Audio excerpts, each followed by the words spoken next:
In every corner of the world, scattered across deserts, mountains and jungles, lie structures so ancient, so impossibly crafted, that even the sharpest minds of history struggle to explain them. Colossal stones weighing hundreds of tons, lifted and placed with a precision our most advanced machines would find daunting. Temples aligned perfectly with celestial bodies, as if their builders had mapped the skies with technology we've only just begun to rediscover. Stairways that climb toward the heavens, carved by hands we can no longer name. These are not just ruins, they are whispers from a civilization, or perhaps many civilizations, that understood something we do not. Who built them? How did they achieve feats that defy logic and engineering? And why, after centuries of study, do these questions still hang unanswered in the air like shadows that refuse to fade? Tonight, we step beyond the veil of certainty into the realm of the unexplained. So, sit back, relax, and let's dive into the ancient mysteries historians still can't unravel. In the rolling hills of a north-central Turkey, where the air is dry and the earth still carries the scent of ancient dust, lies the once mighty city of Hattusa.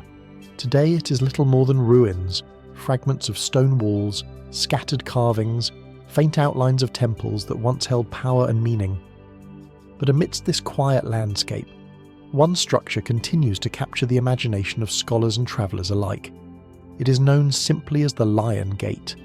At first glance, the gate is unassuming, a gap in the remnants of an ancient fortification, but as you draw closer, your eyes are pulled inevitably to the massive lions carved into the stone, standing sentinel on either side. Their forms are powerful, almost alive, jaws slightly open as if ready to roar. Their eyes, though weathered by 3 millennia of wind and rain, still seem to gaze outward, confronting all who would dare to enter. The Lion Gate was built by the Hittites, a people who rose to power in the late Bronze Age. By the 14th century BC, their empire stretched across much of Anatolia and into the Levant. Hattusa, their capital, was encircled by walls that wound for nearly 6 kilometers, walls punctuated by gates named for the guardians that adorned them. The King's Gate, the Sphinx Gate, and here the lions. Historians tell us that these gates served practical and symbolic purposes. Militarily, they controlled entry into the city, channeling visitors and armies alike. Symbolically, they embodied the strength of the Hittite state. The lion, after all, was more than an animal to the Hittites. It was a cosmic figure, a protector against chaos, a reminder of royal power and divine order. Passing through the jaws of stone was not merely crossing a threshold of rock. It was entering a realm bound by sacred authority. Yet, despite the clarity of these explanations, questions remain. The lions are carved from enormous blocks of stone fitted with such precision that the seams between them are nearly invisible. How were such massive stones transported to the site? What techniques allowed Bronze Age builders to shape and position them so flawlessly? Archaeologists offer careful reconstructions, ropes, ramps, manpower, but none can be demonstrated with certainty. And then there is the deeper mystery. Why such a monumental effort for a gate? Was it solely to intimidate enemies and impress visitors? Or was there something more? Something the Hittites believed lay beyond the reach of ordinary eyes? Some researchers point to the symbolic placement of the gates in relation to the sun, suggesting astronomical alignments. Others note similarities between Hittite architecture and structures in Mesopotamia, or even further afield, wondering if knowledge travelled more widely in the ancient world than we often assume. There are even those who suggest that the gate may have served ritual functions, that the lions were not merely guardians of the city, but guardians of passage itself between the mortal realm and the divine. More speculative voices go further still. Could these gates represent echoes of a forgotten technology, a knowledge of stonework or engineering that has since been lost? Were the lions meant as mere decoration? Or could they have held a role in ceremonies we can scarcely imagine today? Rituals of power, of death, of communication with the gods? Of course, mainstream archaeology remains cautious. The lions, they remind us, are consistent with known Hittite art, and the techniques required, while impressive, are not beyond the reach of Bronze Age societies. The mystery is less in how it was built perhaps and more in why. What compelled the Hittites to invest so much in stone, in symbolism, in shaping their city into a fortress not only of power, but of meaning? When you stand before the Lion Gate today, it is not hard to feel that compulsion yourself. The silence of the ruins presses in. The lions, their features softened but not erased, seem to exist outside of time. You cannot help but wonder what voices once echoed here. Chants, proclamations, the footsteps of kings, the cries of armies entering or leaving their capital. You cannot help but sense that the stones carry secrets, etched invisibly on their surfaces. Secrets no archaeologist's spade can quite uncover. And so the Lion Gate endures, part of history and part of mystery. Was it simply a grand entrance into a city of power? Or was it something more? An attempt to bind stone, sky, and spirit into one? Did the Hittites build with the knowledge that their empire would fall, leaving behind only fragments to puzzle over? Or did they believe perhaps that their lions would stand forever, guardians, not just of Hattusa, but of truths too large for us to grasp? The answers are elusive. The lions do not speak. They only watch, as they have for more than 3,000 years, watching, waiting, daring us to understand. From the stone lions of Anatolia, standing watch over a vanished empire, we journey far south and west across deserts, rivers and sagas into the heart of West Africa. Here, where the land rises sharply from the plains of Mali, another mystery takes form. It is a place both remote and arresting. A sheer wall of sandstone cliffs known as the Bandiagra Escarpment. Stretching for nearly 150 kilometers, the escarpment rises abruptly from the surrounding landscape. Its rugged face is punctuated by caves, hollows, and shelves. From a distance, it appears wild and impassable, a natural fortress carved by the slow hand of geological time. But look closer and you see something unexpected. Dwellings clinging to the cliffside perched hundreds of feet above the valley floor. Small openings in the rock, remnants of mud and straw granaries, stone walls fitted snugly into ledges that seem impossible to reach. These are not the random marks of nature. They are the unmistakable traces of human hands. We know that the escarpment has been home to the Dune people for centuries, perhaps since the 14th or 15th century CE. The Dune settled here for reasons of defense and survival, carving homes into the cliffs, building granaries, shrines, and ritual spaces in places that appear all but unreachable. Their villages, clusters of adobe towers and flat-roofed houses, still dot the base of the escarpment today. The cliffs are not abandoned. They remain a living cultural landscape recognised by UNESCO as a World Heritage Site, yet the story does not end with the Dune. Long before their arrival, the cliffs were inhabited by another group, the Telm. Almost nothing is known about them. Their name itself, Telm, is said to mean those who were before. What we do know comes largely from the architecture they left behind.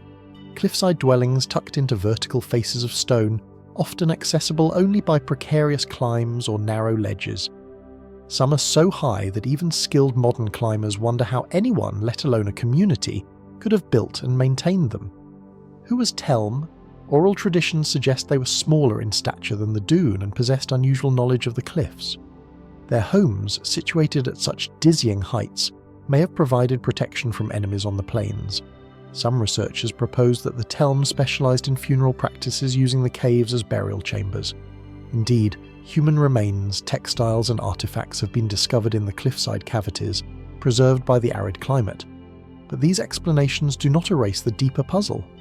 How were these structures built in such inaccessible locations? Were the Telmaster climbers using ropes, scaffolds, or wooden ladders? Did they carve footholds into the rock? Or did they possess knowledge of materials, techniques, or even simple ingenuity that has since been forgotten? Standing at the base of the escarpment, gazing upward at the openings etched into sheer rock, the question presses in. How? The Dune people themselves add another layer of intrigue. Beyond their architectural inheritance, the Dune have long been associated with complex cosmological traditions. Anthropologists studying their culture in the 20th century recorded stories of celestial knowledge, the orbits of Sirius and its companion star, for instance, that seem to predate the availability of modern astronomical tools. Some scholars argue that these accounts were misunderstood or exaggerated, while others suggest they may reflect ancient observations passed down through oral tradition. Still, the idea lingers. Could the Dune, or perhaps the realm before them, have possessed insights into the natural world that we do not fully comprehend today? Most archaeologists caution against leaping too far. The cliff dwellings, they argue, were not supernatural feats. but the result of determination and adaptation.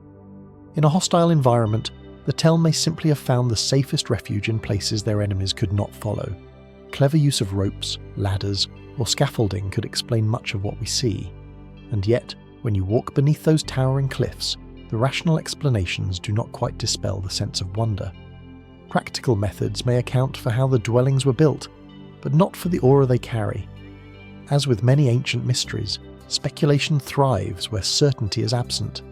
Some fringe theorists propose that the cliff dwellings were not merely homes or tombs, but part of a ritual landscape, positions chosen not for practicality, but for alignment with celestial events or unseen forces. Others noting the difficulty of construction wonder whether outside influence played a role. Travellers from distant lands or perhaps a now lost civilization that passed through West Africa long before written records. Such ideas remain unproven. But the fact that the question is asked at all speaks to the enduring power of the cliffs. They provoke not only admiration, but also curiosity, a feeling that what is visible may not be the whole story.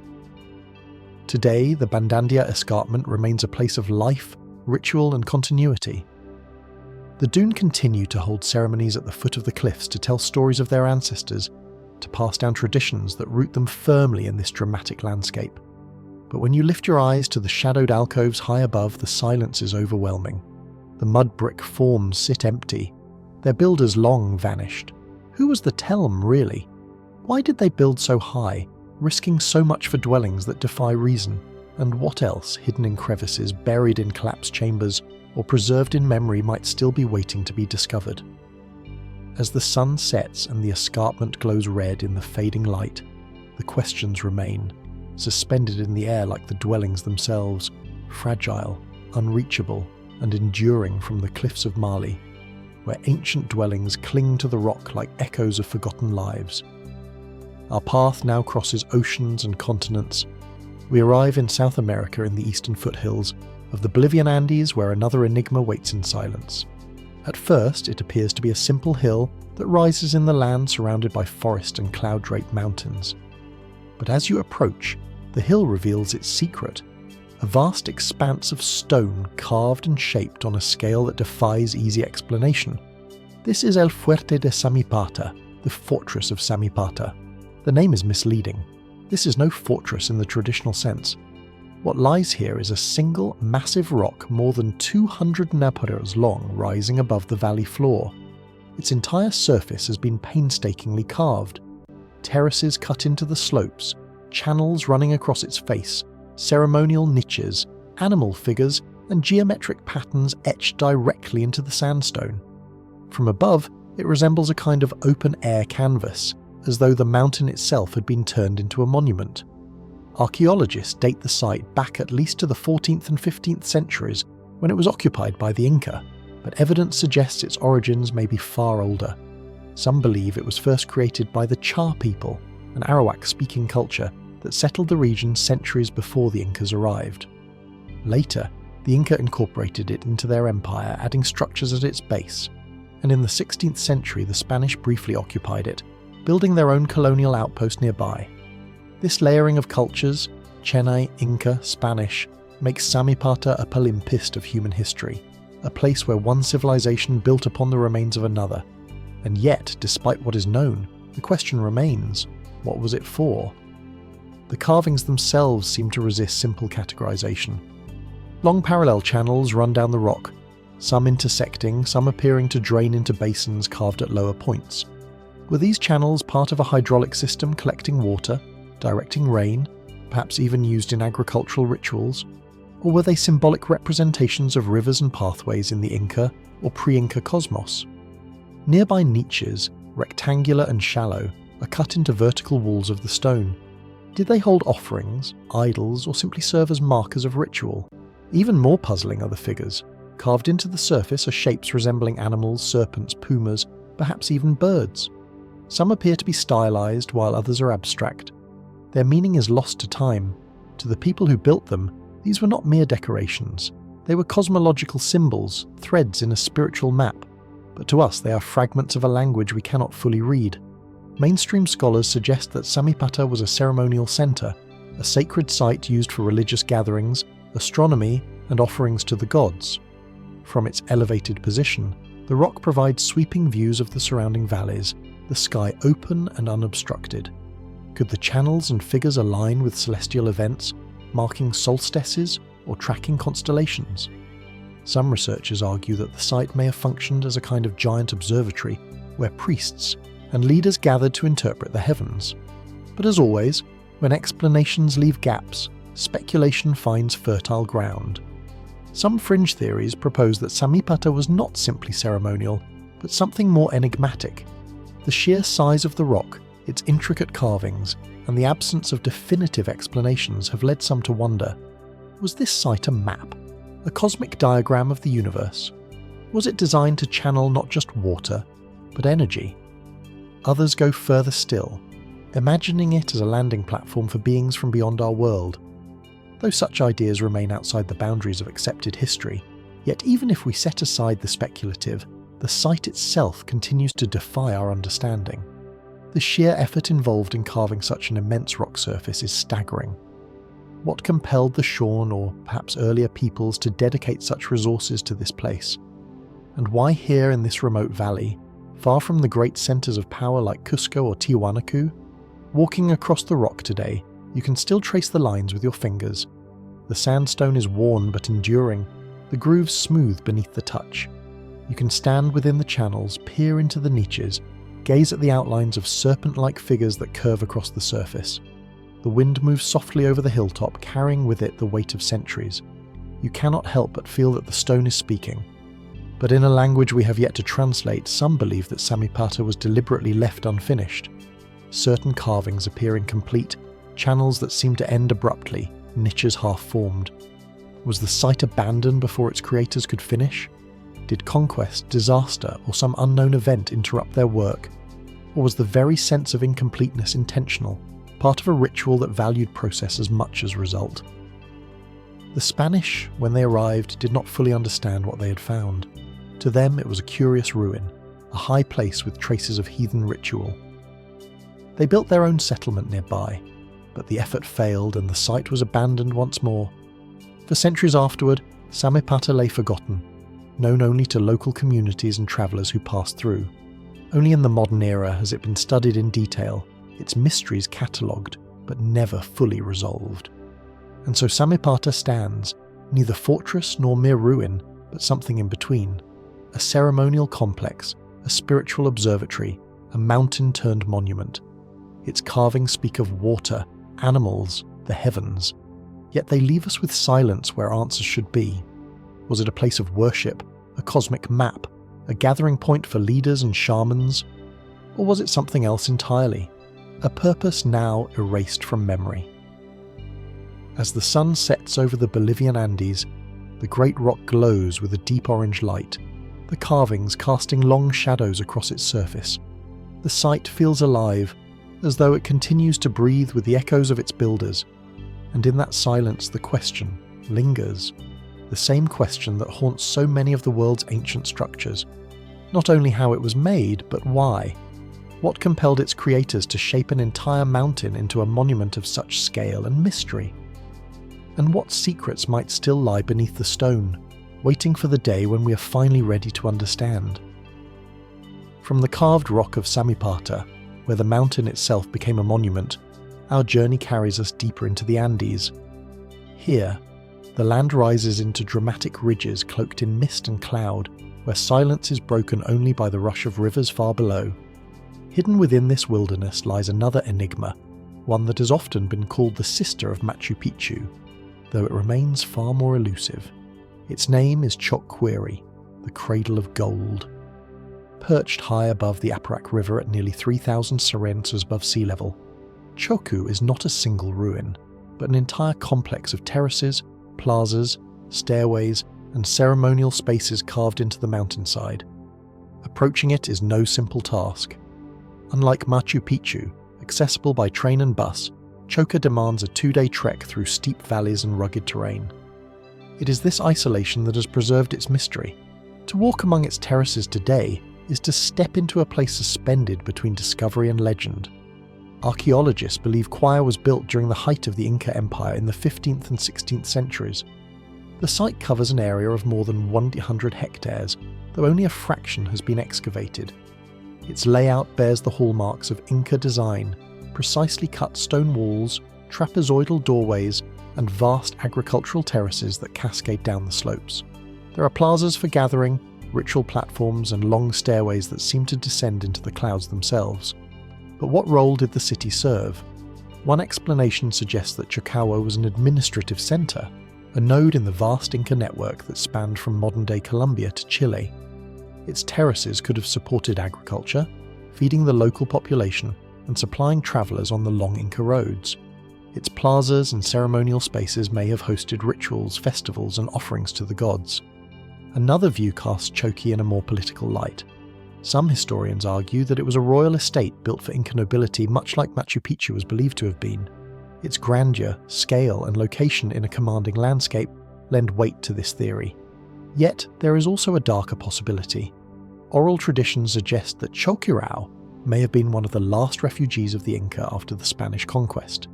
When Cusco fell in the 1530s, survivors and resistance leaders are said to have retreated into the mountains, carrying with them treasures and sacred knowledge.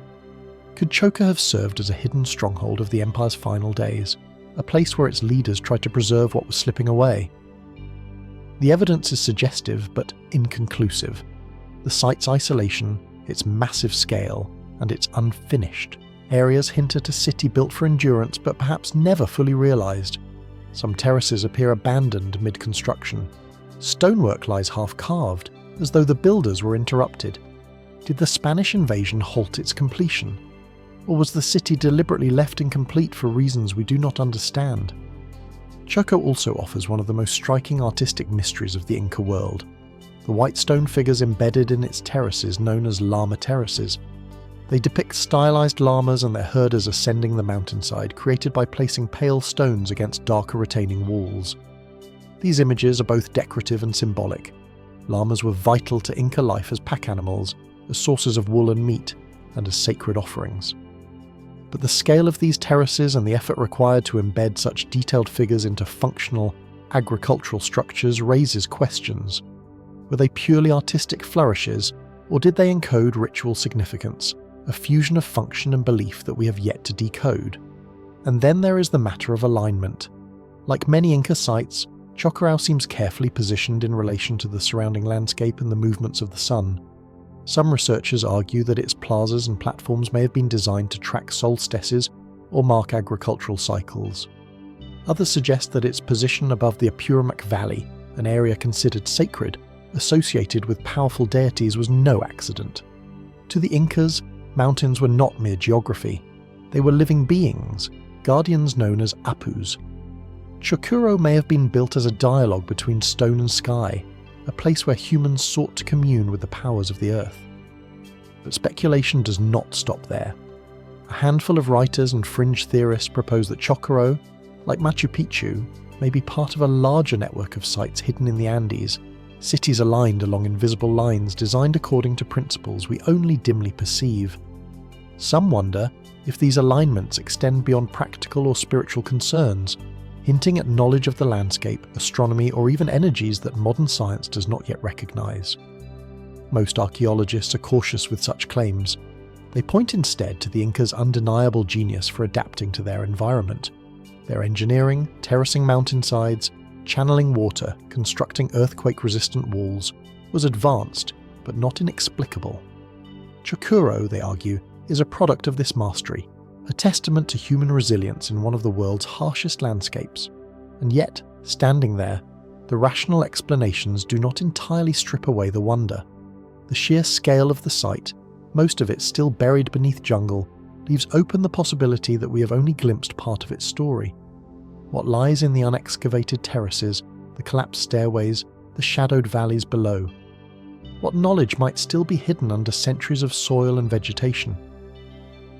As dusk falls over Choqui, the mountains turn violet and mist begins to coil around the terraces. The llamas etched in stone seem to climb eternally upward, frozen in their silent procession. The plazas empty into shadow and the silence deepens.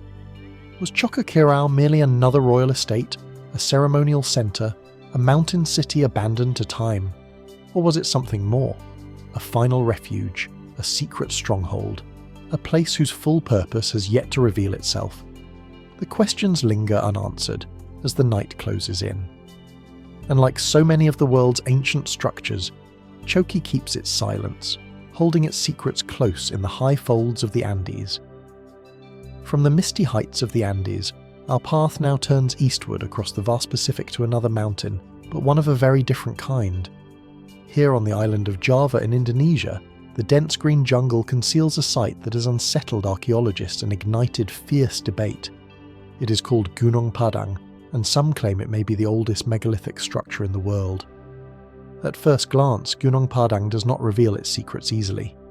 Rising above the surrounding valleys, it appears to be little more than a grassy hill dotted with irregular stone columns. From a distance, it could be mistaken for a natural formation shaped by time and weather. But as you climb its steep stairways, past terraces, and scattered megaliths, a different picture begins to emerge. The stones are not random, they are arranged, stacked, and aligned. The hill itself may not be a hill at all, but something far more deliberate. The visible portion of Gunung Padang consists of 5 terraces, each edged with rows of massive basalt pillars. Some stand upright, while others lie stacked like giant logs. The layout suggests purpose platforms connected by staircases, spaces that may once have served as ceremonial or communal areas. For generations, local people have regarded this site as sacred, a place imbued with spiritual energy. Even the name Gunung Padang means mountain of light or mountain of enlightenment. Traditional archaeological dating placed the site within the last few thousand years, perhaps linked to Indonesia's Neolithic cultures. But in recent decades, new investigations have challenged that timeline dramatically. Beneath the terraces, ground-penetrating radar and core samples have revealed layers of stone and soil extending deep below the surface. Some researchers argue that the core of Gunung Padang is not natural geology at all, but a massive man-made structure, possibly built in stages over tens of thousands of years. This is where the controversy begins. Radiocarbon samples taken from soil layers within the site have returned dates as old as 20,000 to 25,000 years before present, long before conventional history allows for complex architecture. If these results are accurate, Gunung Padang would rewrite the story of human civilization, pushing the timeline of megalithic building back to the last ice age. But the findings are disputed. Critics argue that the dating may reflect natural processes such as soil movement or contamination rather than human construction. They maintain that the basalt columns are a natural volcanic formation later modified by humans into terraces. In this view, Gunung Padang is remarkable but not revolutionary. An impressive example of early engineering, yet still within the known framework of history. And yet the questions persist. The basalt blocks, some weighing several hundred kilograms, were transported and placed with care. Some appear cut to shape with flat sides and sharp edges. The terraces align with a precision difficult to explain as mere chance. What purpose would such a massive undertaking have served, especially if it truly dates back to an era when most humans were thought to live as small nomadic groups? Theories abound. Some suggest Gunung Padang was a ritual centre, a place of gathering for early communities. Others believe it may have been an astronomical observatory, its terraces aligned to track the movements of the sun, moon, or stars. More speculative voices propose it was the legacy of a forgotten civilization, one that flourished long before the rise of Sumer, Egypt, or the Indus Valley.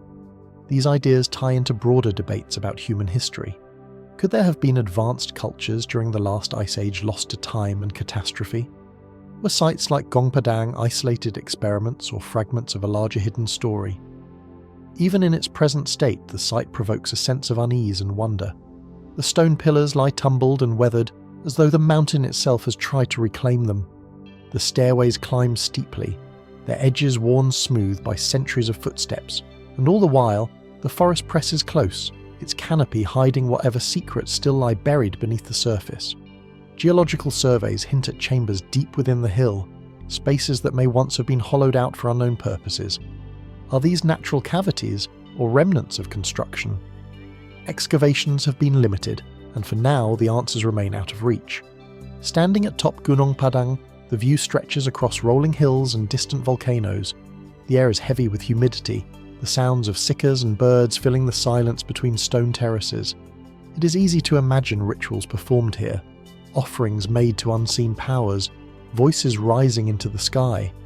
But it is just as easy to wonder whether we are looking at the ruins of something older, more enigmatic, something we have not yet learned how to recognize.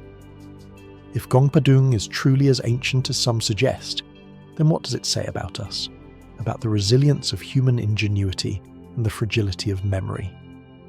How many other sites might lie hidden beneath jungles, deserts or seas, dismissed as natural hills until someone looks closer? The mountain does not answer. Its stones are silent, its terraces patient. And like so many ancient structures, Gunung Padang leaves us caught between certainty and speculation. Was it a ceremonial hilltop of early farmers, a monumental project of a forgotten people, or the key to a chapter of history we have only just begun to glimpse? The truth may still lie buried, waiting. Until then, Gunung Padang remains both a site and a symbol, a reminder that the ground beneath our feet may hold stories far older and far stranger than we dare to imagine. From the misted valleys of the Andes, where Choki clings to its mountainside, our journey shifts across oceans to a land equally shaped by stone, but in a setting very different. Here in the highlands of Western Java, Indonesia, the dense folds of tropical forest conceal a hill that has puzzled both archaeologists and geologists alike. At first glance, it appears unremarkable, a grassy mound rising gently above the surrounding terrain. But on its summit lie rows of weathered basalt columns, arranged in terraces, stairways and platforms. Locals call this place Gunung Padang, the mountain of enlightenment. The site does not announce itself with towering walls or intricate carvings. Instead, its power lies in its simplicity, in the sheer scale of its stone arrangements. Thousands of upright pillars dot the landscape, some standing, many fallen, their edges softened by centuries of rain. Climb the steep steps carved into its slopes, and the terraces reveal themselves. Platforms edged with megaliths overlooking the lush valleys below. Even without knowing its age, one senses a place set apart, a landscape shaped by deliberate human hands. For generations, local communities have treated Gunung Padang as sacred ground. Rituals and offerings were performed here. The hill is regarded as a site of ancestral power. Its terraces were seen not merely as old stones, but as a link between the human and the divine. To this day, some visitors report a strange energy upon the hill, as if its stones still carry a charge from long ago. The first systematic archaeological studies conducted in the 20th century classified Gunung Padang as a megalithic site dating to roughly 2,000 to 3,000 years ago. In this view, it was the work of early agricultural communities who built terraces and ceremonial platforms from naturally occurring basalt columns. Impressive certainly, but not beyond what we might expect from Neolithic societies in the region. And yet, as investigations deepened, the story became less straightforward. Beneath the visible terraces, geophysical surveys revealed layers upon layers of stone extending deep into the hill. Ground-penetrating radar, seismic tomography, and core drilling suggested the hill might not be entirely natural. Instead, it appeared to be built, or at least modified, on a monumental scale, with structures buried far below the surface. This discovery ignited one of the most heated debates in modern archaeology.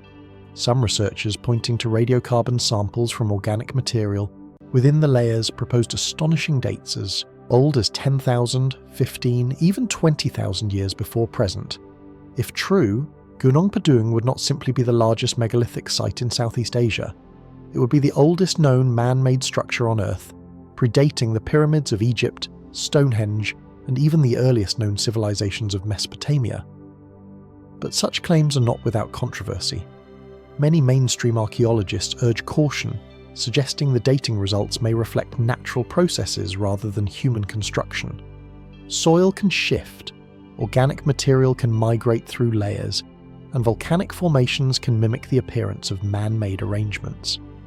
In their view, Gunung Padang may be much younger, a remarkable but not unprecedented example of human ingenuity in the late Neolithic. Still, the evidence continues to provoke questions. Why do the terraces align so clearly with staircases leading upward in a sequence that suggests design? Why were the basalt columns, some weighing several hundred kilogram, transported and set into deliberate rows? If the hill is partly artificial, what drove its builders to undertake such a colossal task? and what knowledge allowed them to manipulate stone on this scale? The purpose of Gunung Padang remains equally elusive. Some see it as a ceremonial centre, a place where rituals mark the turning of seasons or honoured ancestral spirits. Others suggest astronomical alignments with terraces positioned to track the movements of the sun and stars. More speculative interpretations envision it as a gathering place for a lost culture, one that may have flourished during the last ice age and then vanished, leaving only stones as testimony. Beneath the hill, seismic imaging hints at cavities, hollow spaces that could be chambers, or simply natural voids within volcanic rock. Could these chambers hold artifacts, writings, or remains that might clarify the site's origins? Excavations so far have been limited, and many questions remain unanswered. Until deeper studies are carried out, these possibilities remain tantalizing but unresolved. What is beyond doubt is the aura of mystery that surrounds Gunung Padang. To stand at its summit is to feel caught between two worlds, one of clear human craftsmanship and another of geological ambiguity. It is a place where science and legend meet, where the line between natural formation and human monument blurs. If Gunung Padang is indeed as ancient as some believe, then it suggests a civilization capable of monumental architecture at a time when mainstream history insists humanity was still scattered, surviving as hunter-gatherers. Could the story of civilization be older, more complex than we have been taught? Or is this simply a reminder of the dangers of seeing patterns where none exist, of imposing narrative onto the silent stones of the earth? The hill does not provide an easy answer. Its terraces lie quiet, its basalt blocks unmoving, but the questions it raises ripple far beyond Java, touching on the foundations of our understanding of human history. Was Gunung Padang a ceremonial site of early farmers, a local expression of spiritual devotion? Or was it something far greater, a fragment of a forgotten past buried beneath the soil and waiting to be uncovered? For now, we can only look, measure, and wonder. The mountain holds its secrets in silence, challenging us to reconsider what we know and what we have yet to learn. From the humid jungles of Indonesia, where Gunung Padang challenges our assumptions about the earliest builders of stone, we journey westward across seas and mountains into the dry plains of the Indus Valley. Here, in the baking heat of Sindh, Pakistan, lie the ruins of a city unlike any other of its age. Its name given in modern times is Mohenjo-Daro, the Mound of the Dead. Rising from the flat river plain, the site at first appears unremarkable, a series of low mounds of brick, weathered walls and eroded streets. Yet, as one looks closer, a staggering picture begins to emerge. More than 4,000 years ago, Mohenjo-Daro was not a village, nor a fortress, but one of the largest and most advanced cities of the ancient world. At its height, it may have been home to 40,000 people, its streets carefully planned, its houses uniform in design, its public spaces arranged with astonishing precision. This was no ordinary settlement. Mohenjo-Daro was built on a grid system, its streets intersecting at right angles, lined with homes made of standardized fired brick. Many of these homes were equipped with private wells, bathing areas, and even rudimentary toilets connected to a sophisticated system of underground drains. Public granaries stored food. Communal baths served civic or ritual needs, and raised platforms offered protection against the floods of the Indus. To walk its ancient streets today is to glimpse a world startlingly modern in its order and ambition. Thousands of years before the aqueducts of Rome or the paved avenues of Greece, the people of Mohenjo-Daro had already mastered urban planning on a scale that would not be matched for centuries. And yet, for all this brilliance, a profound mystery lingers. The people of Mohenjo-Daro belong to the Indus Valley civilization, one of the great cradles of antiquity alongside Egypt and Mesopotamia. But unlike those civilizations, the Indian people left behind no deciphered texts, no royal inscriptions, no monumental temples that speak clearly of their rulers or their gods. Small seals inscribed with strange symbols and animal motifs are found throughout the ruins, but their meaning remains undeciphered. Were they marks of trade, prayers to deities, records of ownership, or something else entirely? Without written records, the story of Mohenjo-Daro is told only through its stones and artifacts, and much remains open to interpretation. Who built this city? How was it governed? What belief systems animated its people? The archaeological record offers hints, but no clear answers. Even more, perplexing is the city's sudden decline. Around 1900 BC, Mohenjo-Daro, along with other Indian cities, began to wither. Streets fell into disrepair, wells dried, and the population dwindled. By 1700 BCE, the city was largely abandoned. But why? Mainstream explanations point to environmental shifts, changes in the course of the Indus River, prolonged drought, or floods that disrupted agriculture. Others suggest invasions by outside groups may have played a role, though evidence remains sparse. And yet, the site has also inspired more speculative theories. In the early 20th century, some archaeologists noted unusual signs of burning on parts of the ruins, leading to controversial claims of a great catastrophe. A handful of skeletons discovered lying in the streets gave rise to suggestions of sudden disaster. Some fringe theories went so far as to imagine an ancient explosion, even likened by some writers to a nuclear blast.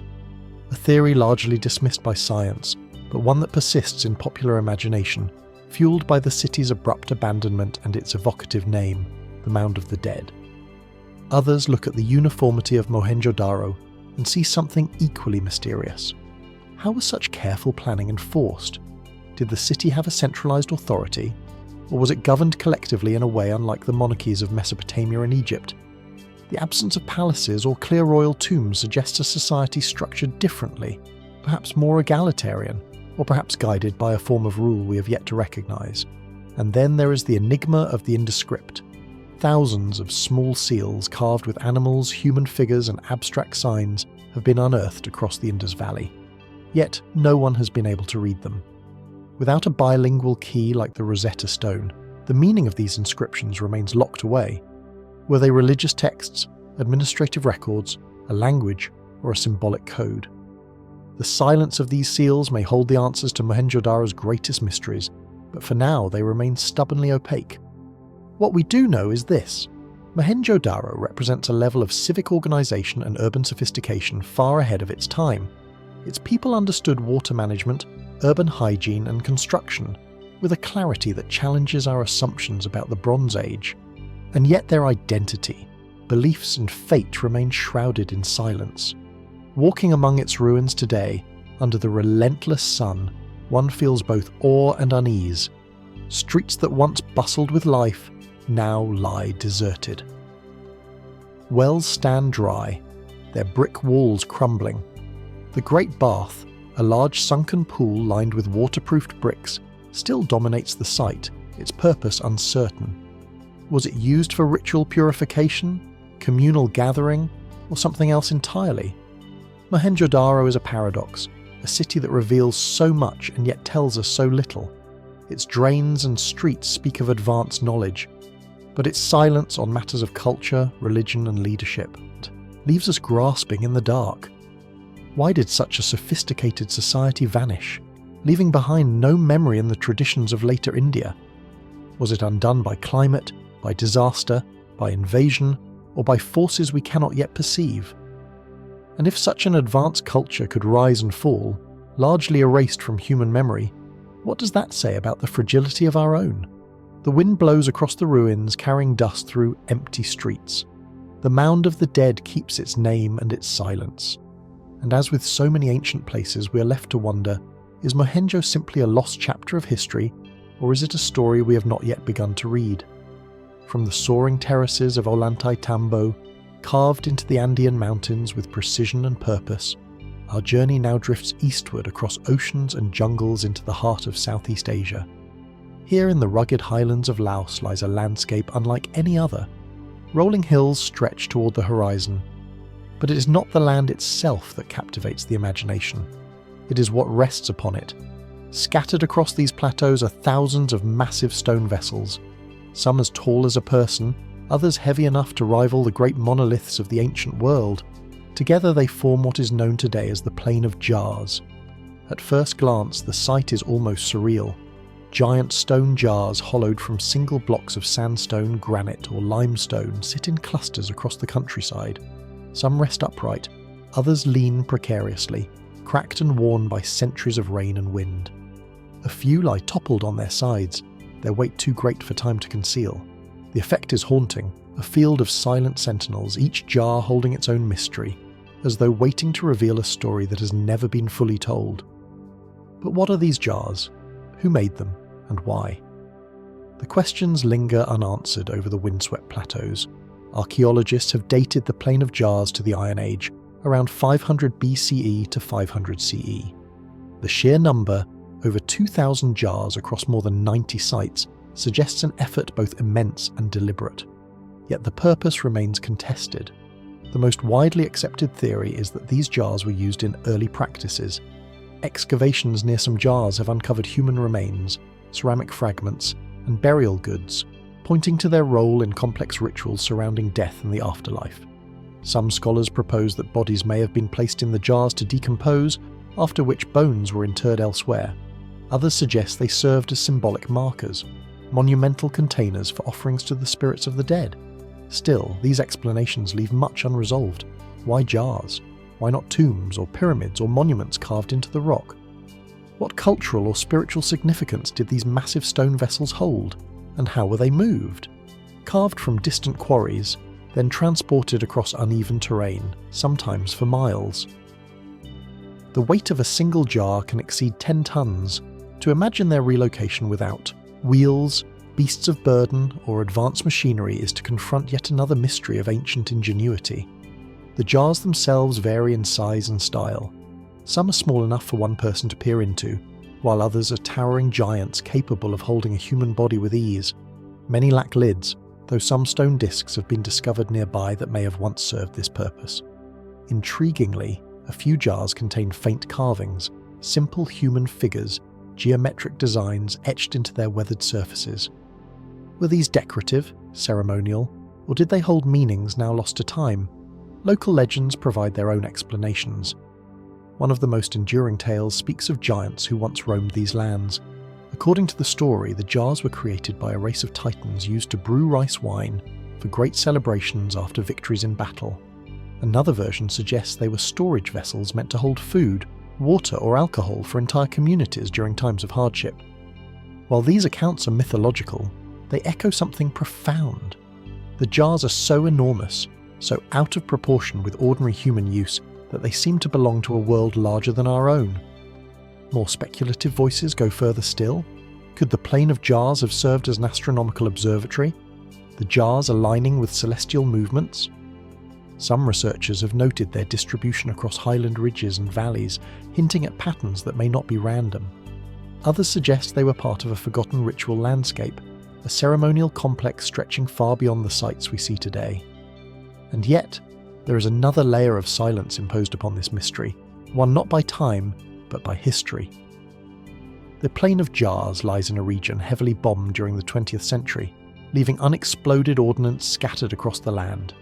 For decades, vast portions of the site were inaccessible, too dangerous to study.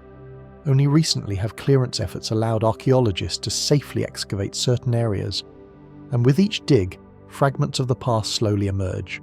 But for now, much of the plain remains closed, its secrets locked not only in stone, but in soil still too perilous to disturb. The isolation of the site adds to its haunting presence. Walking among the jars, one feels both the weight of antiquity and the fragility of memory. The air is quiet, broken only by the wind moving through tall grasses. The jars stand like hollow monuments, their empty mouths open to the sky. Were they once filled with offerings to the ancestors? Did they hold the remains of kings, warriors, or common villagers? Or are we imposing meaning where none survives, projecting our need for answers onto vessels designed for purposes we can no longer comprehend? The plain of jars invites reflection as much as investigation. Unlike the pyramids of Egypt or the temples of Mesopotamia, these structures do not speak in grandeur or scale of empire. They are humble, even understated, massive, yes, but unadorned, silent. And yet their very existence suggests a culture with resources, organisation, and beliefs powerful enough to carve and place thousands of them across the land. A culture whose voice has almost entirely vanished, leaving behind only these enigmatic vessels as a testament to their worldview. Standing here, one is confronted by absence as much as presence. The jars endure, but the people who made them, their language, their rituals, their stories, all are gone. The mystery lies not only in the stones themselves, but in the silence that surrounds them. What compels a society to carve thousands of giant jars from solid rock? What beliefs drove them to labour so intensely, to scatter these vessels across valleys and ridges? And why has time erased nearly every trace of the meaning behind them? The plain of jars does not give us answers.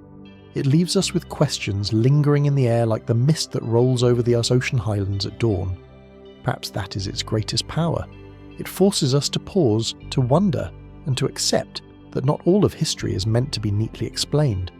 Some stories remain half-told, etched into stone, waiting for voices that may never return. And so the jars remain, scattered and silent, guardians of a mystery that has endured for more than 2 millennia. Do they mark the resting places of the dead, the celebrations of the living? Or do they point to something deeper, something we have yet to uncover? The truth, like the landscape itself, lies shrouded in quiet, still waiting to be revealed. From the windswept hills of Laos, where the plain of jars lies scattered in silent clusters, we turn once more toward one of history's most enigmatic landscapes, Egypt. Here in the sands of Abydos, beyond the familiar temples and monuments of the pharaohs, lies a structure that seems both part of Egypt's story and yet somehow apart from it. A place whose architecture raises more questions than it answers. This is the Osiran, a subterranean temple that feels ancient even in a land defined by antiquity. At first glance, the Osiris does not resemble the elegant temples of Luxor or Karnak. There are no soaring pylons, no walls inscribed with scenes of royal triumph. Instead, one descends into the earth, stepping into a chamber where massive granite blocks, some weighing over 100 tons, form a stark cyclopean interior. The stones are rougher than the finely carved hieroglyphs that adorn nearby temples, and their scale suggests a style more primal, more archaic. Walking here feels like stepping into a different time altogether, as though the Osiran was not built for dynastic Egypt, but inherited by it. The site lies behind the Temple of Seti, one of the most beautifully decorated temples in all of Egypt. Archaeologists generally agree that the Osiran was constructed as a cenotaph, a symbolic tomb dedicated to Osiris, the god of the afterlife. Its placement at Abydos, long associated with Osiris worship, supports this idea. Yet from the moment it was rediscovered in 1902, scholars and visitors alike have noted that the opera does not fit neatly into the artistic or architectural style of Seti's reign. The floor of the chamber is sunk well below ground level, creating the impression of a temple half submerged in the earth. A central island ringed by a trench that may once have held water is framed by towering megalithic pillars of red granite. The effect is stark, almost otherworldly. To some, it evokes a symbolic underworld, an architectural representation of the Duat, the Egyptian realm of the dead where Osiris ruled. But the anomalies continue. The sheer size of the granite blocks and the simplicity of their arrangement contrasts with the refined artistry of Seti's temple above. It has led some to suggest that the Osiran is far older, perhaps repurposed or rededicated by Ste rather than constructed anew. If so, who built it and when? Mainstream Egyptology maintains that the Orient is indeed from the New Kingdom around the 13th century BCE, built under Seti's orders. The unusual style, they argue, may reflect deliberate archaism, a conscious effort to evoke the primeval waters of creation and Egypt's earliest myths. The presence of inscriptions from STI's time lends weight to this. Yet, alternative interpretations persist. Some point to the construction techniques and the size of the blocks as evidence that the Osiran belongs to an earlier phase of Egyptian, or even pre-Egyptian history. They argue that it resembles the megalithic traditions seen in places like Malta, or even the Andes, more than it does the refined temples of the New Kingdom. Could the Osiran be a surviving fragment of a civilization older than dynastic Egypt, later adopted into the Osiris cult? There are also the curious connections to water.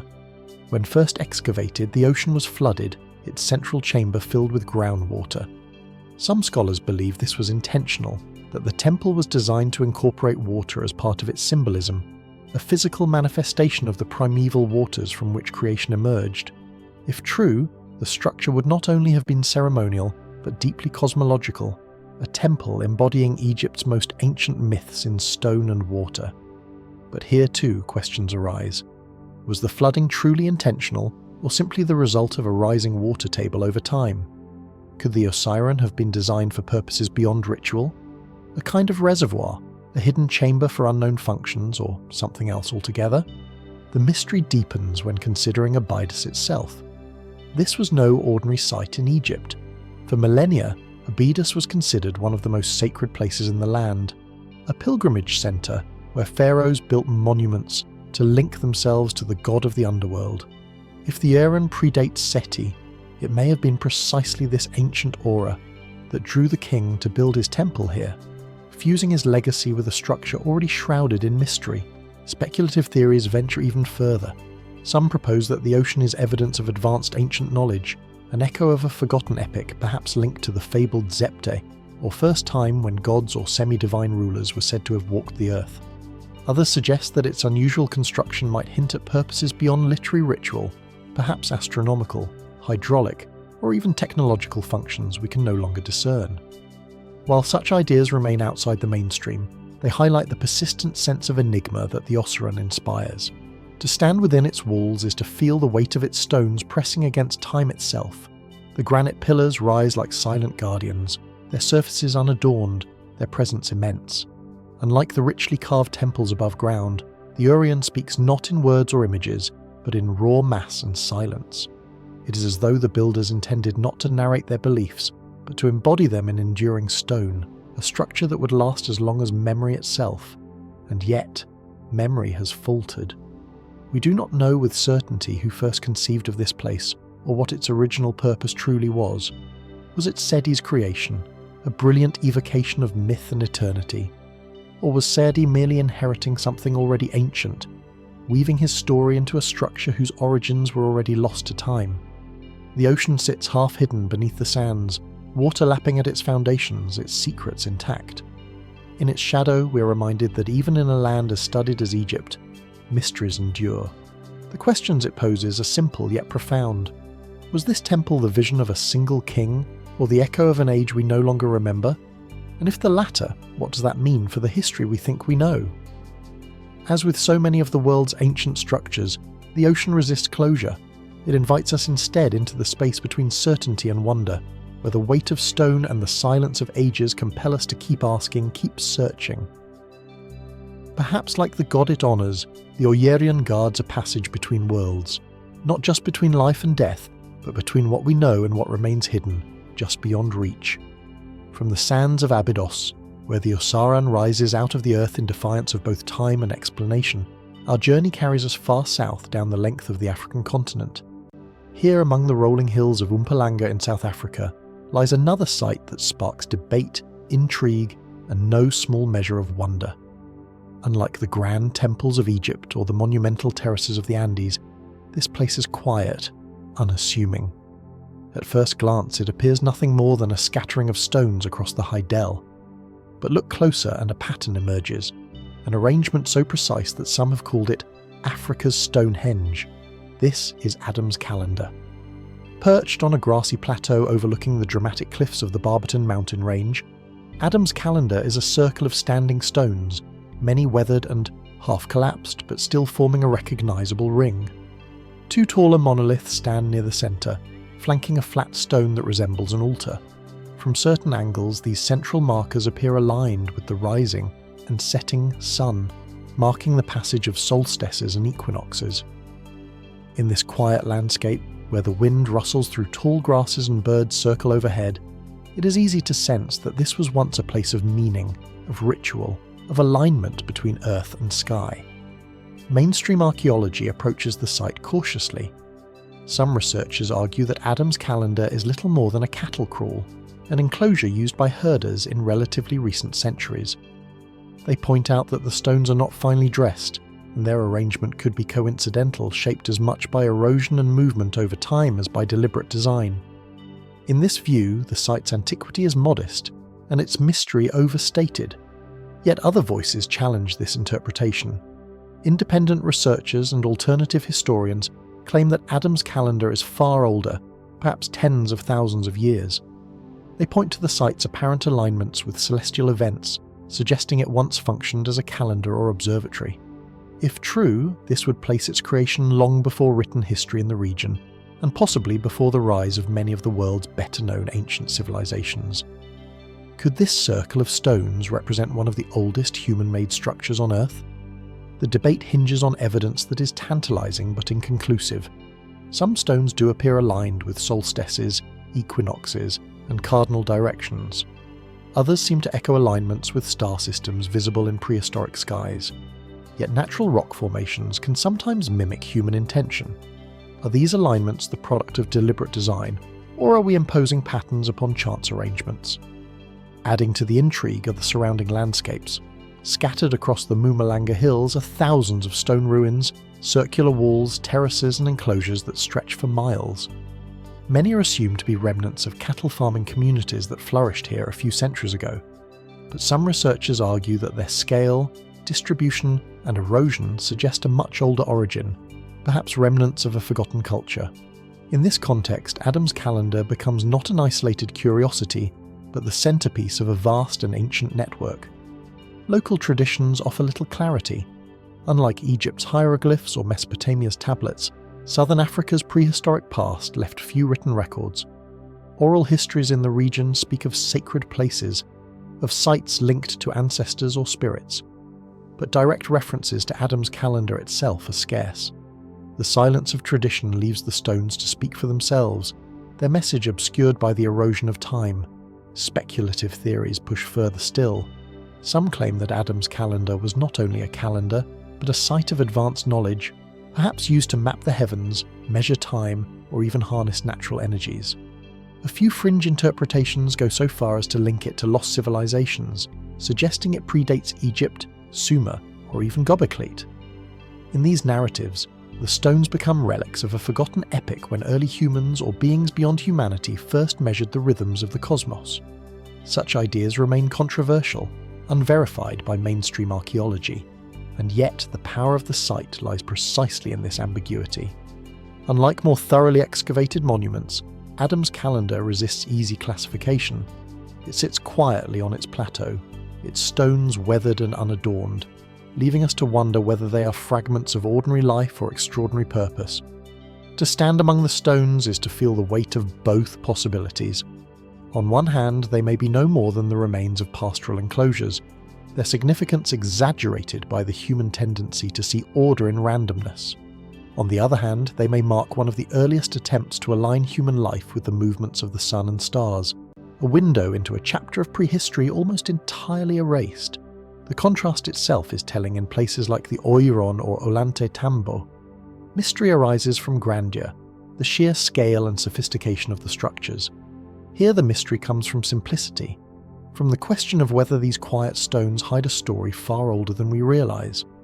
If Adam's calendar is as ancient as some propose, it would force us to reconsider the timeline of human development, suggesting that organised, astronomically aware societies existed in southern Africa long before history tells us they did. And so the stones remain caught between worlds, between archaeology and legend, between pastoral simplicity and cosmic design. Their meaning is unresolved, their origins debated, their purpose unclear. Were they calendar stones, cattle pens, or something more profound? Did they mark the turning of the seasons, the passage of stars, or perhaps the beginning of a story we have yet to uncover? As the sun sets over the Barberton Mountains, shadows lengthen across the circle. The central stones catch the fading light, their alignment hinting perhaps at intention. The air grows still, and the plateau falls quiet as if holding its breath. In this silence, the mystery of Adam's calendar deepens, and we are left to wonder, are we standing at the remnants of a simple pastoral structure, or at the threshold of humanity's forgotten past, one that stretches far beyond the reach of recorded time? From the windswept plateaus of southern Africa, where Adam's calendar lies silent under the open sky, we return once more to the highlands of the Andes. Here in the city of Cusco, the ancient heart of the Inca Empire, there stands a monument that challenges our understanding not only of engineering but of human will. Towering above the city on a rocky hill lies Sakayan, a fortress of stone whose walls appear almost impossible. The first impression is overwhelming. Vast zigzagging ramparts stretch across the hillside, their blocks fitted together with uncanny precision. Some of these stones rise over 8 meters tall and weigh more than 100 tons, yet they slot into place so perfectly that not even a blade of grass can slide between them. Their faces are not uniform but polygonal, cut into irregular shapes that interlock like pieces of a colossal puzzle. It is a design both beautiful and baffling, as though the builders sought not simplicity but complexity, challenging themselves to fit each stone uniquely into the whole. Mainstream archaeology attributes Sacsayhuaman to the Incas of the 15th century. Historical sources confirm that labourers by the thousands were mobilised to quarry, transport and position these stones, creating not only the massive walls, but a complex of ceremonial and military structures. The site functioned as both fortress and sacred space guarding Cusco, while also serving as the stage for religious ceremonies and festivals. In this explanation, the stones are a testament to Inca organisation, ingenuity, and sheer determination. Yet, even within this framework, questions abound. How did workers transport such colossal stones from quarries miles away across rugged terrain and steep inclines? Ropes, ramps, and manpower are the common answers, but can such methods fully account for the precision with which the blocks were fitted? Why did the builders choose to carve each stone into irregular shapes when rectangular blocks would have been easier to produce and place? The mystery deepens when considering the earthquake resistance of these walls. Cusco lies in a seismically active region, yet Sacsayhuaman has withstood centuries of tremors that toppled Spanish colonial buildings nearby. The interlocking stones seem to absorb and distribute the force of earthquakes, flexing without breaking, a feat of ancient engineering that modern architects still study with awe. Was this design the result of long trial and error? Or did the builders possess knowledge of seismic principles beyond what we might expect of their time? Local tradition adds further layers of intrigue. Some legends claim that Sacsayhuaman was not entirely Inca, but the work of an earlier forgotten people. The Incas themselves, when asked about the origin of these walls, sometimes spoke of giants who once inhabited the land. To them, Sacsayhuaman was the work of the gods, inherited rather than invented. Could there be truth hidden within these myths? An older phase of construction predating the Inca Empire later expanded and completed by their hands. The stones themselves seem to invite such speculation. Their sheer scale and irregular geometry differ markedly from other Inca masonry, which often employs smaller, more uniform blocks. At Sacsayhuaman, by contrast, we see some of the largest stones used in any pre-Columbian construction, fitted with a precision that appears almost machine-like. Was this simply the pinnacle of Inca stonework, or does it point to a tradition that extended further back in time? Speculative theories have flourished around these walls. Some propose that the builders possessed advanced techniques, perhaps lost tools or knowledge of stone softening processes that allowed them to shape and move massive blocks with relative ease. Others point to possible astronomical alignments, suggesting that Sacsayhuaman was not merely a fortress, but also an observatory, its walls echoing the movements of the sun, stars, and seasons. Fringe interpretations go further still, hinting at the involvement of civilizations older than recorded history, or even the intervention of forces beyond the human. Such ideas remain outside the scope of mainstream scholarship, but they reflect the profound sense of awe that Sacsayhuaman inspires, an awe that can make ordinary explanations feel somehow insufficient. And yet perhaps the true mystery lies not in the exotic, but in the simple. Even if the Incas did rely solely on manpower, ramps, and ropes, their achievement remains staggering. Imagine thousands of workers carving, dragging, and fitting stones that weighed as much as blue whales, shaping them into a fortress that would stand for centuries. Does that not in itself verge on the miraculous? As the sun sets over Cusco, the walls of Sacsayhuaman cast long shadows across the grass. The stones glow with a golden light, their massive faces etched by time but still standing as they always have. Looking up at them, one cannot help but feel small, caught between admiration and perplexity. These walls are not silent. They speak not in words but in presence. They remind us that human ingenuity is capable of wonders, and that history holds secrets not easily unlocked. So we are left to ask who first conceived of Sacsayhuaman, and why did they choose to build in such a monumental way? Was this purely an Inca creation, the culmination of their mastery of stone? Or does it carry echoes of a deeper past, one obscured by legend and time? And most of all, what knowledge, practical, spiritual or otherwise, was encoded in these walls? Knowledge that may now be lost to us. The fortress of Sacsayhuaman looms over Cusco as it has for centuries, enduring earthquakes, invasions, and the erosion of time. Yet it endures as more than just stone. It endures as a question, a riddle carved into the mountainside, daring us to seek answers. And like so many ancient structures across the world, the deeper we search, the more elusive those answers become. From the colossal stones of Sakayan, high above Cusco, we journey further south across the Andean Plateau. Here, nearly 13,000 ft above sea level, lies a landscape both stark and breathtaking, a place where the thin air sharpens every sound and the horizon seems endless.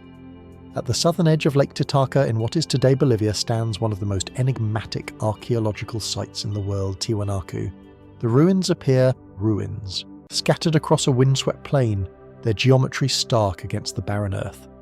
Massive stone gateways, broken monoliths, and carefully cut blocks lie in silence, as though the remnants of some ancient blueprint abandoned long ago.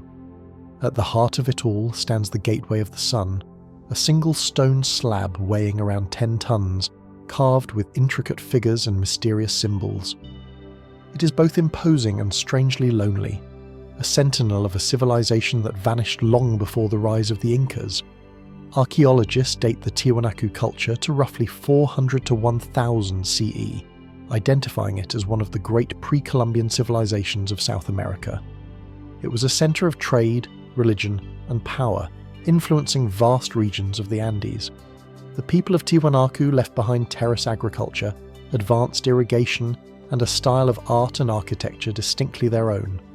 For many scholars, these ruins are the visible traces of a sophisticated highland society whose knowledge of farming and water management allowed them to thrive in a harsh environment.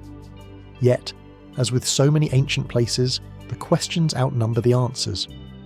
The Tiwanaku does not resemble other Indian sites. Its massive blocks, some weighing up to 130 tons, were quarried miles away and somehow transported across uneven terrain to this plateau. The stones were then cut with extraordinary precision, their edges sharp, their surfaces smooth, and in some cases fitted together with geometric exactness that seems almost modern. The most famous examples are the so-called H blocks at nearby Pumapunku, where right angles appear so perfect that some have compared them to prefabricated pieces, as though the ruins were part of some vast modular design. How were these blocks cut, shaped, and aligned? Standard archaeological explanations point to stone hammers, patience, and ingenuity.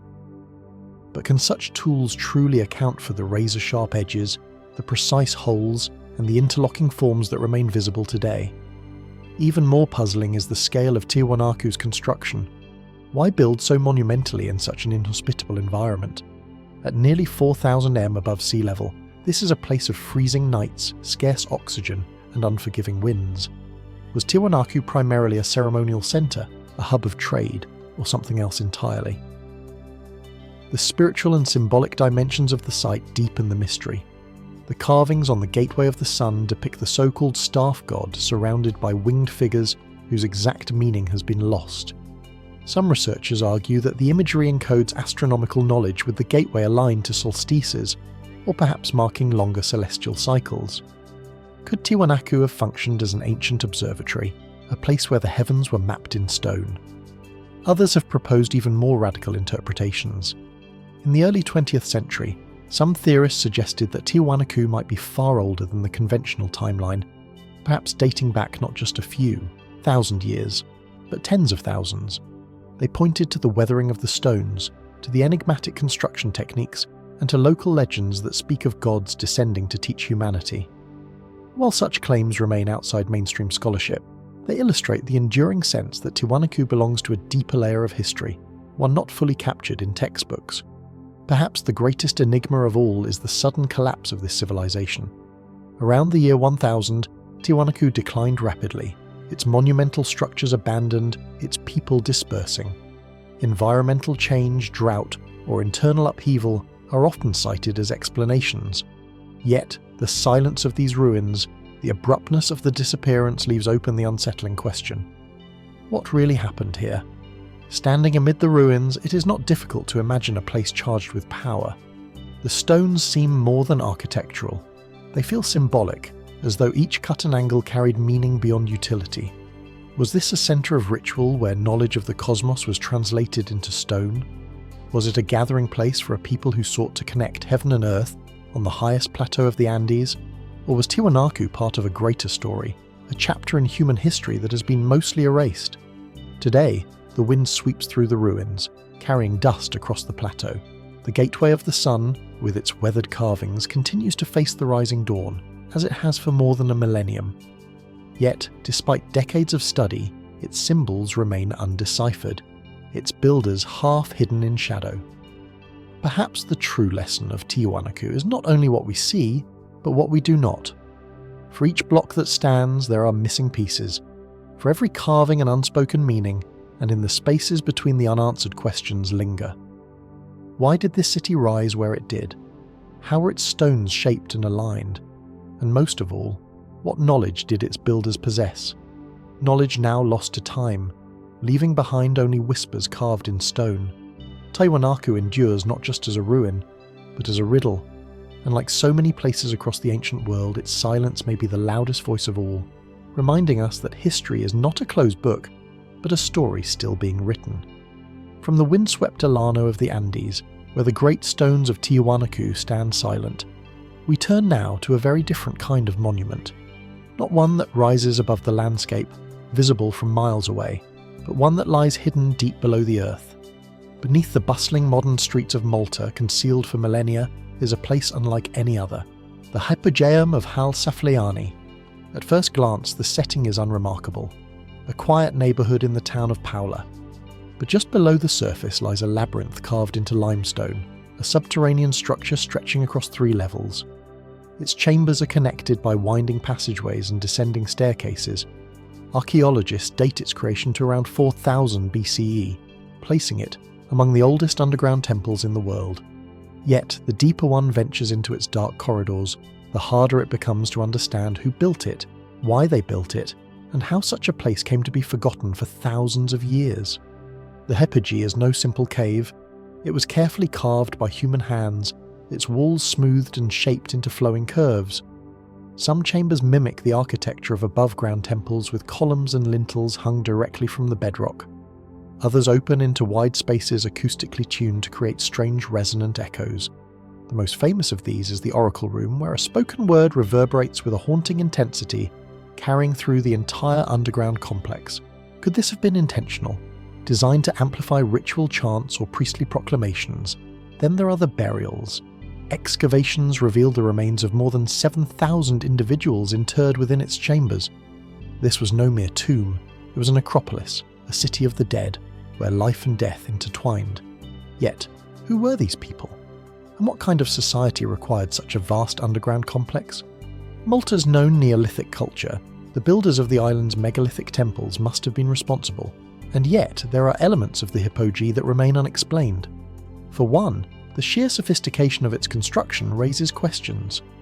How did a Neolithic society without metal tools carve out such a vast subterranean labyrinth? The limestone is soft enough to be worked with stone tools, yes, but the precision of the chambers, the symmetry of certain features, and the subtle architectural flourishes suggest more than simple necessity. Some archaeologists argue that the builders must have had not only the skill, but also a deep symbolic or ritual motivation, an unseen blueprint guiding their hand. And what of its acoustics? Studies have shown that the Oracle Room resonates at a frequency of around 110 Hz, a tone that can induce unusual psychological and physiological effects in listeners. Was this discovery accidental, or were the builders intentionally harnessing sound as part of their rituals? Could the hypogeum have been not only a tomb, but also a kind of instrument designed to alter consciousness, to bridge the gap between the living and the dead, or even between humanity and the divine? The mysteries deepen when we consider the artifacts found within. Among them are figurines unlike anything else in Malta. The most famous, known as the Sleeping Lady, depicts a corpulent female figure lying on her side upon a couch. To some, she represents a goddess of fertility, a symbol of life and renewal in a place of death. Others see in her something more enigmatic, a reminder that the beliefs of this ancient culture remain largely beyond our grasp. And then there are the bones themselves. Reports from early excavations noted unusual skeletal remains, elongated skulls that sparked speculation of a people distinct from the wider Neolithic population of the Mediterranean. These claims, controversial and often dismissed, have fueled fringe theories about the Hippodrome being linked to a forgotten race, perhaps even to the giants or otherworldly beings mentioned in Malta's folklore. While mainstream archaeology maintains a cautious stance, the whispers of such findings have kept alive the idea that the Hypogeum conceals truths stranger than we are prepared to accept. Legends too weave their way into the story of Hal Safliani. Some tales speak of deep hidden passages connecting the Hippodrome to other parts of the island, or of explorers who entered and never returned. In the 20th century, rumours circulated of school children who vanished within its depths, though no evidence ever confirmed the story. Such accounts blur the line between fact and folklore, yet they underscore the aura of dread and wonder that surrounds this place. Even in its rediscovery, the Hypogeum retains an air of the accidental, almost as if it wanted to remain hidden. It was uncovered in 1902, not by scholars but by workers digging for a cistern. For thousands of years it lay sealed beneath the earth, untouched, forgotten by history. What knowledge, what rituals, what beliefs were imbued with it in that long silence? Today, access to the Hypogeum is strictly limited to protect its fragile microclimate and preserve its walls. Visitors step carefully through narrow passageways guided by artificial light, their voices hushed as though in a cathedral. And in a way, it is a cathedral, a place of reverence, though one whose purpose remains veiled in mystery. Was the Hypogeum simply a necropolis, a place to honour and bury the dead? Was it a temple where rituals of sound and darkness guided initiates into altered states of being? Or was it something more, a structure with purposes we cannot even begin to imagine? The silence of the chambers seems to resist easy answers. It invites us instead to wonder, to imagine, to stand in the oracle room and whisper a word, hearing it echo back as though the stones themselves were speaking, to gaze upon the sleeping lady and ask what dream she embodies, to contemplate the thousands who were laid to rest here and the civilization that vanished, leaving only this subterranean riddle behind. The Hypogeum of Hal Safliani is a reminder that not all mysteries lie in towering monuments or mountain fortresses. Some are hidden below our feet, waiting in the dark, and as with so many of the world's ancient structures, perhaps the real question is not what we have found, but what still remains buried just beyond reach. From the hidden depths of Malta's Hippodrome, carved in silence beneath the earth, we return once more to the surface, this time to a land where stone does not conceal itself, but towers boldly toward the sky. In the fertile Bekaa Valley of Lebanon, framed by mountains and sunlit skies, lies the ancient city of Baalbek. Today, its ruins testify to the grandeur of Roman architecture, but among the colonnades and temples stands something older, stranger, and infinitely more puzzling: the massive stone blocks known as the Trilon. At first glance, Baalbek is unmistakably Roman. The Temple of Jupiter once dominated the landscape. Its towering columns are some of the largest ever erected in antiquity. To this day, 6 of them still rise, each more than 20 pilasters tall, dwarfing everything around them. But beneath this familiar layer of history lies something that seems almost out of place. A set of 3 stone blocks forming part of the temple's platform. Each measures around 19 m long, 4 m high, and 3 m wide. Each weighs in the range of 800 tons. They rest side by side, aligned with breathtaking precision. Collectively, they are known as the Trilithon. How were such colossal blocks cut, transported, and raised into position more than 5 sentinel above the ground? To put their size into perspective, the largest stones used in the Egyptian pyramids weigh around 80 tons, 1/10th the mass of a single Trilithon block. Even in modern construction, moving an 800-ton monolith would require specialised equipment, and yet here they stand, fitted into place with a mastery that leaves no room for error.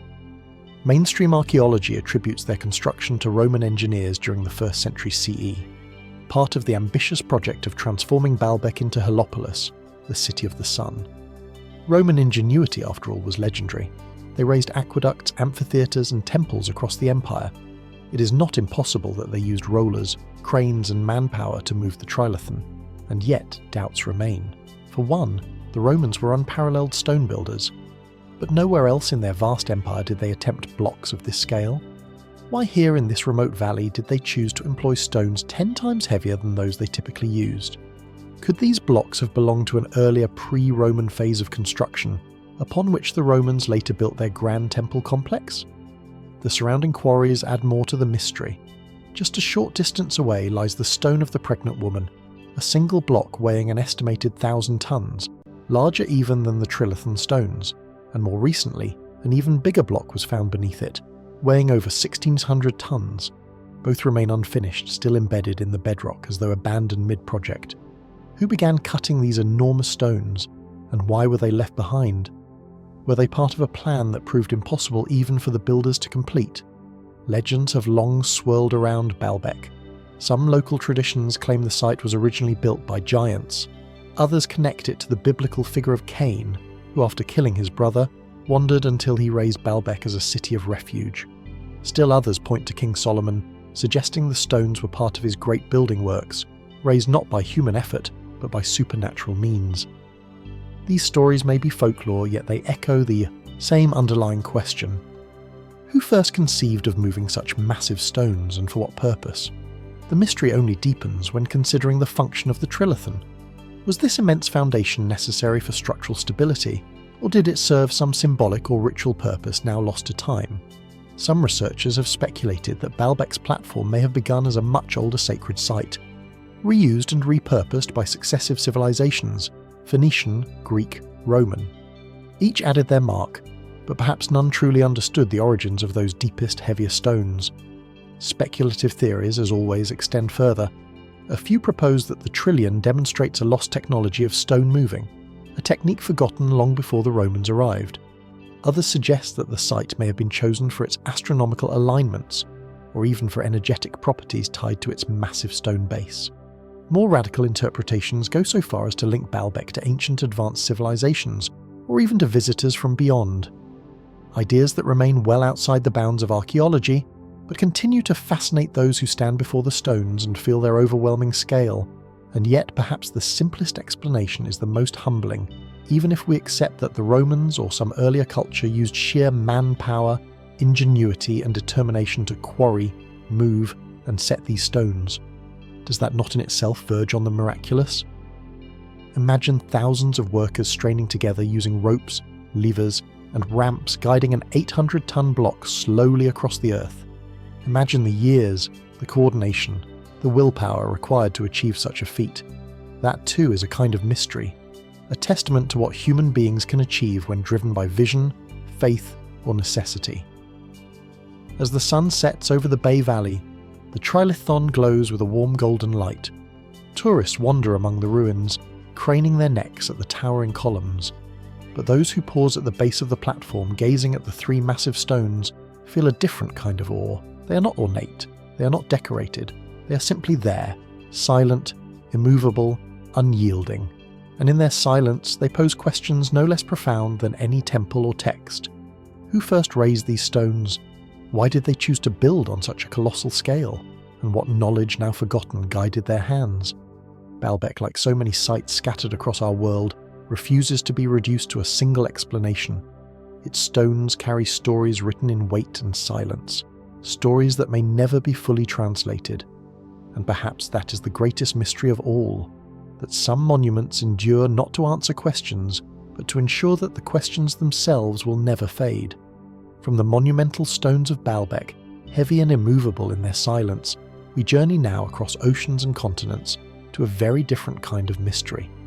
Instead of a foundation built from blocks that defy comprehension, we find a city hidden, deep in the jungle, where stone seems less like brute weight and more like a vessel of memory shaped into temples adorned with carvings, whispering stories that even today remain only half understood. This is Palenque, one of the jewels of the ancient Maya world. Nestled in the lush hills of modern-day Chiapas, Mexico, Palenque does not immediately overwhelm with size. Compared to sprawling cities like Teal or Teotihuacan, it is modest in scale. But what it lacks in vastness, it more than compensates with precision, artistry and mystery. White limestone temples rise from the emerald canopy, their stairways climbing toward shrines that pierce the forest sky. Waterfalls cascade nearby, feeding streams that once nourished the city's people. The setting itself feels almost theatrical, as though chosen not only for practicality, but also for symbolism, beauty, and perhaps even cosmic design. The history of Palenque as understood through archaeology begins around the 3rd century BCE, though the city reached its peak between the 6th and 7th centuries, AD 8th centuries CE. It became a seat of power ruled by dynasties whose names we can still read today, etched into stone glyphs. Kings such as PLL the Great, whose reign transformed the city into a cultural and architectural marvel. Yet beyond the chronicles of dynasties and battles lies something harder to define, a sense that Palenque was more than just a political capital. Its buildings hint at deeper knowledge, astronomical, mathematical, even metaphysical. At the heart of the site stands the Temple of the Inscriptions, perhaps the most famous of Palenque's structures. From the outside it appears as a stepped pyramid topped with a temple similar to other Maya monuments. But in 1952, Mexican archaeologist Alberto Ruiz made a discovery that changed our understanding of the city forever. Beneath the temple, hidden by sealed passages, he uncovered a crypt containing the sarcophagus of Pal the Great. The lid of the sarcophagus was covered in intricate carvings. A single image so rich in detail, so mysterious in its symbolism, that it has fueled debate for decades. To scholars of Maya iconography, the carving represents Pal's journey into the underworld, a depiction rooted in complex cosmology. The king is shown descending into the jaws of Xibalba, framed by a world tree surrounded by celestial and mythological motifs. But to others, the image appears strangely mechanical. Pal seems to recline at an angle, hands poised on what look like controls, feet resting on pedals as though he is piloting a machine. His hair streams behind him like flames, and the entire composition resembles, at least to some eyes, a figure inside a spacecraft. Is this simply a projection of modern imagination onto ancient art? Or could the Maya have encoded knowledge that we struggle to interpret within our own cultural lens? The mainstream explanation emphasizes ritual, symbolism, and religious narrative. The more speculative interpretations, sometimes called the ancient astronaut theory, see in PLL's tomb an echo of something far more enigmatic. But the mysteries of Palenque extend beyond a single carving. The city itself was designed with an elegance that reveals advanced understanding of both engineering and the cosmos. The palace complex, with its distinctive 4-story tower, features sophisticated aqueducts channeling water beneath its floors, evidence of hydraulic engineering far ahead of its time. Some temples are aligned to celestial events, suggesting careful observation of the skies and their cycles. Was Palenque merely a city, or was it also a kind of observatory, a place where heaven and earth were studied as one? The acoustics of its structures add another layer of intrigue. In certain chambers, sound resonates in peculiar ways, amplifying voices or creating echoes that seem almost deliberate. Could these effects have been designed to enhance rituals, to give priests and kings an aura of divine presence? Or might they point to a deeper exploration of vibration and resonance, and knowledge hinted at in other ancient sites around the world? And then there is the jungle itself, which still hides much from view. Only a fraction of Palenque's total area has been excavated. The ruins we see today may represent as little as 10% of the city's original size. What lies beneath the thick blanket of trees? More temples, more tombs, perhaps even answers to the riddles that have haunted us for decades. Legends among local Maya communities speak of Palenque not just as a royal seat, but as a sacred place tied to the gods themselves. The city's original name, La Cama, means big water, a title that connects it to life, fertility, and cosmic renewal. Could it be that Palenque was designed as a kind of bridge between rulers and the divine, between earth and sky, between human memory and something far older? Standing before the Temple of the Inscriptions today, it is difficult not to wonder. The pyramid rises above the trees, its stone steps worn but enduring, while beneath lies a tomb that still sparks debate. Was Pakal truly just a king? Or did his people view him as something more? A messenger perhaps, or a traveller between worlds? And if so, was that role purely symbolic or rooted in knowledge we no longer possess? Palenque, like Baalbek, like so many of the world's great mysteries, resists closure. Its beauty is undeniable, its artistry profound, its history partly illuminated and partly veiled. Yet its greatest gift may be the way it invites us to question, to look at a carving and see both religion and rocket ship, to walk its plazas and hear both echoes of ancient ritual and whispers of lost science. we are left once again with questions rather than answers. What knowledge did the Maya encode in their temples? What secrets still lie buried beneath the jungle floor? And most haunting of all, when we finally uncover them, will we recognize what we see? From the dense jungles of Mexico, where Palenquia's temples rise like white sentinels above a green sea, we turn now to a very different landscape, one of stark contrast, where stone is set not amid lush forests, but atop a barren mountaintop reaching toward the sky.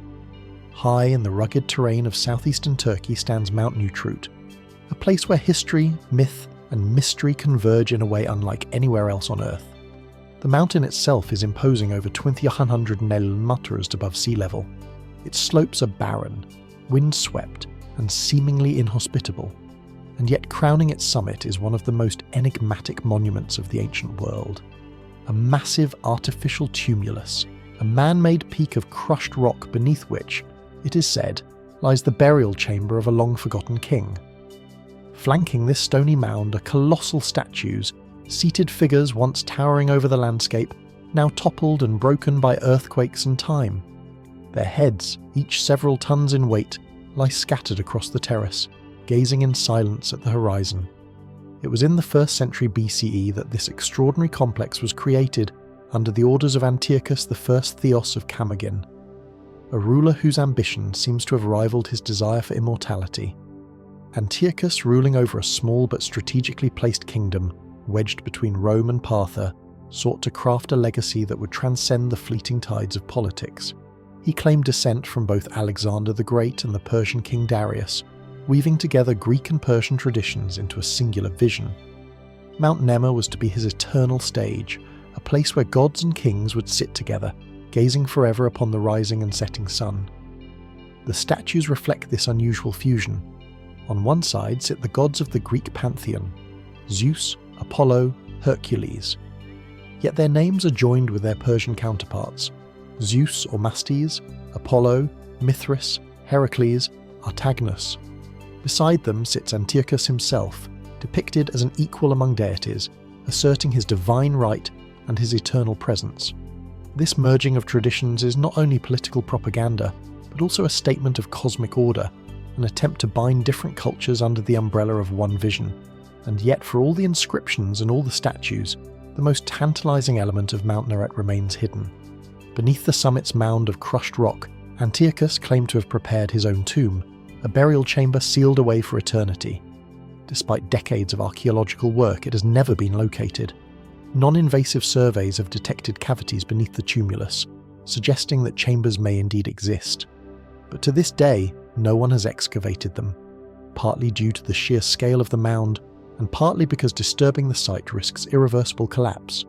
What lies within?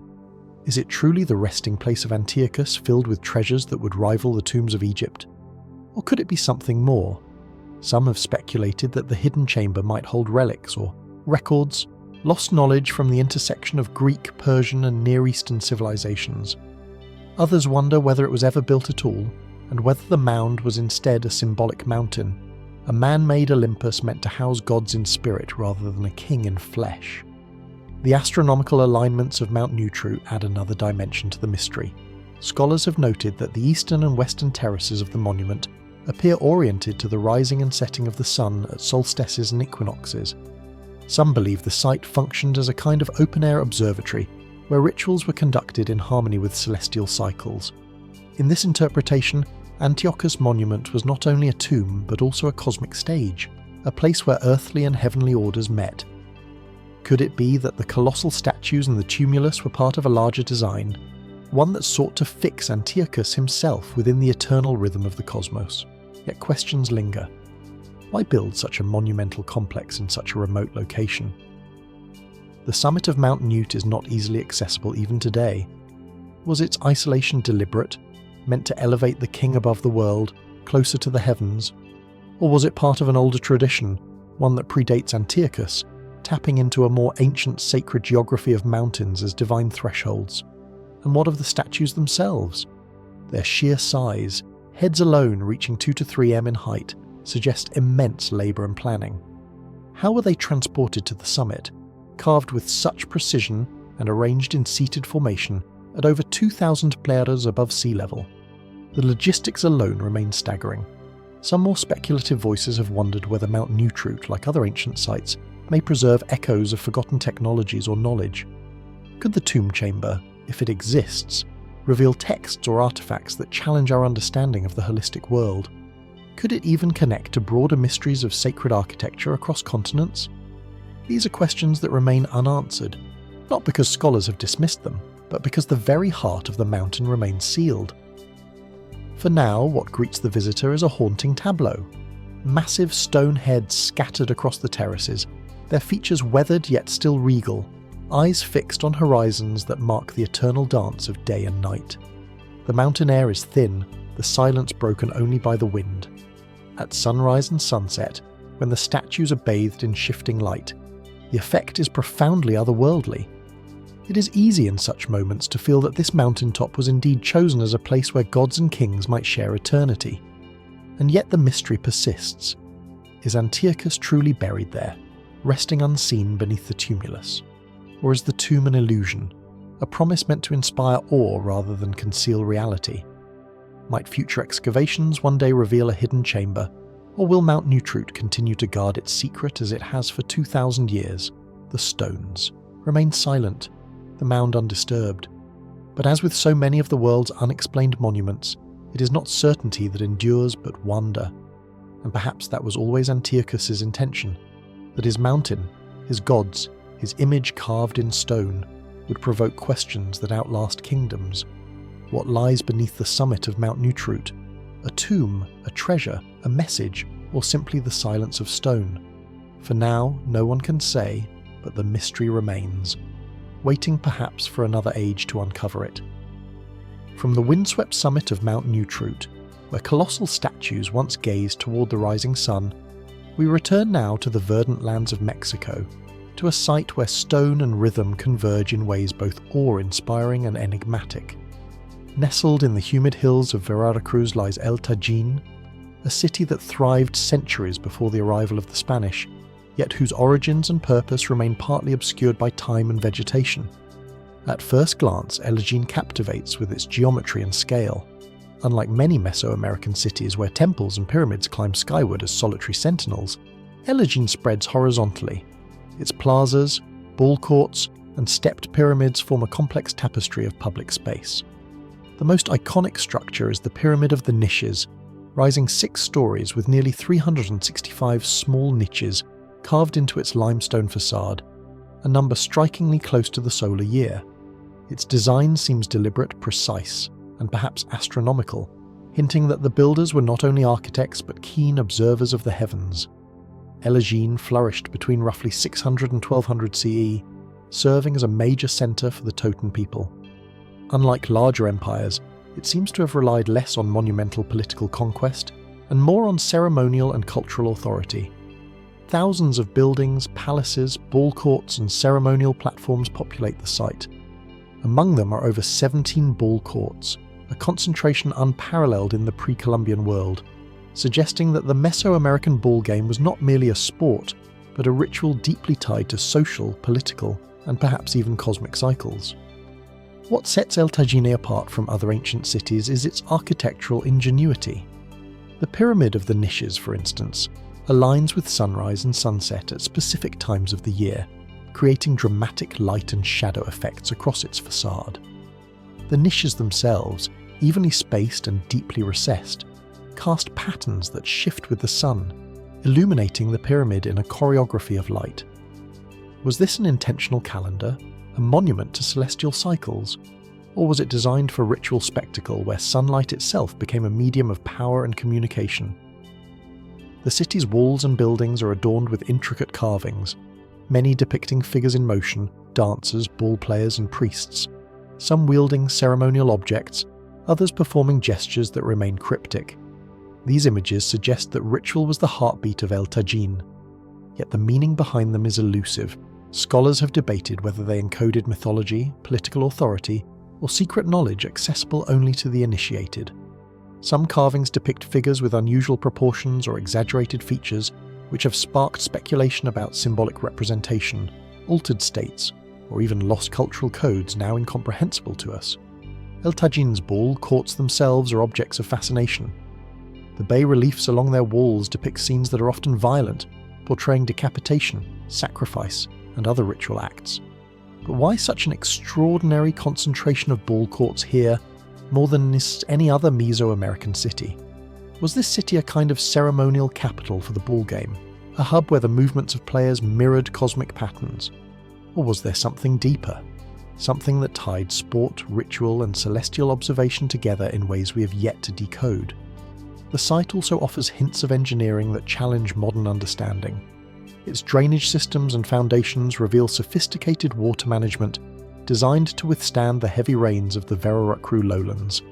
Yet some features, particularly the precise alignment of certain plazas and the sheer volume of carved stone, suggest techniques that remain difficult to fully explain. How did the builders coordinate such complexity without written blueprints as we know them today? How did they manage large-scale construction in a city of uneven terrain, dense jungle, and unpredictable weather? As with many ancient structures, El Tajin invites questions about its spiritual dimensions. Local legends describe the city as sacred, a place where the gods walked, where the dead communed with the living, and where cosmic order was enacted in stone and ritual.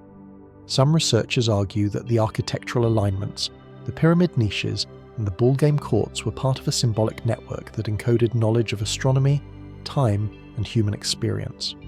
Others have suggested more speculative theories that El Tajini might preserve echoes of an advanced understanding of cycles, energy, or cosmology, remnants of knowledge that the modern world no longer comprehends. Even the city's decline adds to its mystery. By the 13th century, El Tajin was abandoned, leaving behind temples, pyramids, and ball courts to be reclaimed by the jungle. Scholars cite a combination of environmental stress, warfare, and political fragmentation. But the abruptness of its decline and the meticulous care with which the city was constructed leaves lingering questions. Why would a society capable of such planning vanish so completely, and what secrets were lost along with it, buried under centuries of soil and vegetation? Standing before the pyramid of the niches today, the interplay of shadow and sunlight still evokes the power of its original builders. The niches seem to shimmer as the sun moves across the sky, casting fleeting patterns that may have been intended as messages or signs, visible only to those who knew where to look.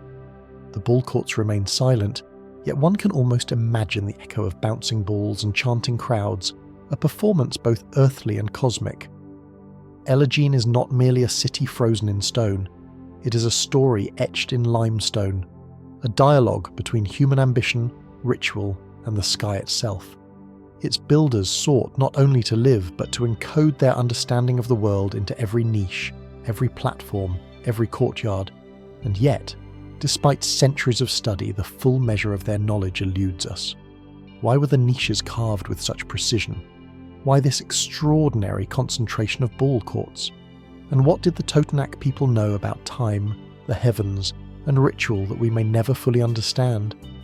The answers remain hidden, waiting among the stone terraces, under the jungle canopy, and in the interplay of light and shadow that has enchanted observers for generations. El Tajin endures as a testament to human creativity, a puzzle of geometry, astronomy, and ritual that refuses to be fully explained. And like so many other ancient structures around the world, it reminds us that some questions are meant to endure, inviting us to wonder, to explore, and to imagine the knowledge that once flourished and may yet be waiting to reveal itself. From the tropical lands of Veracruz, where the stepped pyramids of El Tajin capture sunlight in 1,000 niches, we journey now to an island nation in the Pacific, where ancient rulers left their mark not by reaching skyward, but by shaping the very earth itself. Here in Japan, across gently rolling plains and verdant hills, lie the Kofun burial mounds, monumental earthen structures whose scale and mystery continue to intrigue historians and archaeologists alike. Kofun, meaning ancient tomb, were constructed between the 3rd and 7th centuries CE during a period of state formation and social consolidation in Japan. From above, many take the form of enormous keyholes. Zenpo Koen Fun, a design so distinctive that it can be recognized even in modern satellite imagery. Others are circular, square, or uniquely shaped, each crafted with precision and imposing scale. Some measure over 400 meters in length, making them among the largest earthen constructions in the world. The sheer volume of earth meticulously piled to form mounds hundreds of meters across attests to a level of organisation and labour management that is astonishing for the time. The Kofun were built for elite individuals, rulers whose authority and influence shaped the emerging Japanese state. Yet, despite the abundance of these mounds, tens of thousands scattered across the islands, very few have been fully excavated. Many remain protected, their chambers untouched, a silence preserved for centuries. When excavations have occurred, they reveal stone-lined burial chambers, often containing bronze mirrors, ceremonial weapons, jade ornaments, and haniwa. Clay figurines depicting warriors, animals, and houses. These artifacts hint at complex rituals and a society deeply invested in the afterlife. Yet they answer only part of the story. The most famous of these mounds, the Daisen Kofun in Osaka, is attributed to Emperor Ninku. Measuring approximately 486 centimeters in length, it dwarfs nearly every other ancient tomb worldwide. Constructed with multiple tiers of earth surrounded by modes and aligned with remarkable geometric precision, it is a feat of engineering that has prompted questions about the techniques and knowledge required to move such massive quantities of soil. How were these mounds built without modern machinery? How did the builders maintain structural stability and symmetry over such immense dimensions? And perhaps most intriguingly, why were they shaped with such deliberate and consistent patterns across regions separated by hundreds of kilometers? The Kofun are more than tombs. They are symbolic landscapes. Many appear strategically oriented along cardinal points near rivers or on elevated plains, suggesting a connection to celestial or terrestrial observation. Some researchers propose that these alignments may have had ritual significance, linking the tombs to the movement of the sun, the moon, or stars, an echo of astronomical awareness found in other ancient cultures worldwide. Could the Kofun reflect not just power on Earth, but also a cosmic order, embedding rulers within the architecture of the heavens? The haniwa figurines add another layer of enigma arranged atop the mounds and along their perimeters. They range from simple cylinders to intricate depictions of humans, animals, and even elaborate scenes of daily life. Were these purely decorative, or did they serve protective or ceremonial functions? Some scholars suggest that the figures were meant to guard the deceased, to animate the mound with spiritual presence, or to act as intermediaries between the living and the dead. Yet their variety and distribution remain puzzling, leaving us to wonder what hidden logic governed their placement. Despite centuries of study, the full extent of the Kofun's purpose and symbolism remains elusive. Excavations have been limited, partly due to cultural reverence for the deceased, partly because many mounds are difficult to access. Non-invasive techniques, ground-penetrating radar, aerial surveys, and satellite imagery have revealed vast subterranean chambers and internal structures far larger than expected. Some of these chambers are enormous stone complexes, suggesting the possibility of multiple interments or ceremonial use beyond simple burial. How much knowledge about construction, ritual or cosmology remains locked beneath the Earth's surface? Speculative interpretations have also emerged, fueled by the scale and mystery of the Kofun. Some suggest that these mounds encode information about lineage, territory, and political hierarchy that has been lost to history. Others note parallels with other megalithic cultures, massive tombs, geometric, alignment, ritualistic figurines, raising questions about cross-cultural knowledge or universal architectural tendencies in human societies. Could these structures reflect principles or technologies we no longer fully grasp, preserved in soil and stone for future generations to decode? Even the act of building the Kofun evokes awe. Hundreds, perhaps thousands labourers would have been required to move earth, fashion haniwa, and construct chambers over decades. How did these societies organise themselves to accomplish such feats, and what drove them to dedicate immense resources to monuments that were never meant to be lived in? Was it devotion to the afterlife, a statement of political power, or a combination of both? And what did the builders themselves know of the forces and rituals they were invoking centuries before scientific understanding could explain the mechanics of earth and stone? Today, standing beside a coffin, the viewer is struck not by ornamentation but by presence. The mounds rise subtly yet commanding, covered in grass with moves tracing their outlines. Haniwa scattered like sentinels. The silence is profound, broken only by the wind or the rustle of leaves, as though the tombs themselves demand contemplation. They do not shout their secrets, they wait, patient and immovable, challenging each observer to reconcile human ambition with the passage of time. The Khofun burial mounds are monuments to a society that understood power, ritual and symbolism in ways we only partly comprehend. Their scale, precision, and enduring presence pose questions that persist across centuries. How were they built? What knowledge guided their construction? What spiritual or cosmic principles were encoded within their shapes, alignments, and figurines? And perhaps most tantalizingly, what else remains hidden beneath the earth, waiting silently for discovery? In their stillness, the Khofun invite wonder, a quiet, enduring mystery, reminding us that some of humanity's greatest creations were meant to endure not as answers, but as questions, patiently waiting for those who would seek them. From the verdant plains of Japan, where the Khofun burial mounds rising in geometric precision, we travel now to a land where stone and mud combine to form one of the most imposing monuments of the ancient Near East. In the southwestern plains of modern-day Iran, near the ancient city of Susa, lies the Choa Zanil Ziggurat, a monumental temple complex that has stood for over 3,000 years. Its massive tiers and steep stairways cast long shadows across the surrounding desert. Choa Zanbil was built around 1250 BCE by King Untash-Napiisha of Elam, a civilization that flourished in what is now southwestern Iran. It is one of the few ziggurats outside Mesopotamia and remains the best preserved example of its kind, a testament to the vision and ambition of a ruler determined to create a sacred city worthy of the gods. The ziggurat itself rises in a series of 5 receding tiers, each covered in baked brick, giving the impression of a massive stairway reaching toward the heavens. At its summit, a temple once stood dedicated to Inshushak, the chief deity of Elilam, serving as a bridge between the mortal and divine worlds. Walking toward Choa Zanil today, one is struck by its scale. Each brick seems imbued with purpose. Each layer is meticulously aligned, forming a structure that dominates the flat landscape. The ziggurat's outer walls are adorned with inscriptions and decorative motifs, some intimate cuneiform, offering glimpses of religious rites and royal decrees. Yet for all the historical evidence, much about Choa Zanil remains inexplicable. How could such massive structures be constructed with the technology of the time? How are bricks moulded, fired, and stacked into tiers so precise that millennia later they still retain their shape? The surrounding complex adds to the mystery. Choa was not just a single pyramid-like structure. It was part of a broader sacred city enclosed by concentric walls, containing smaller temples, shrines, and administrative buildings.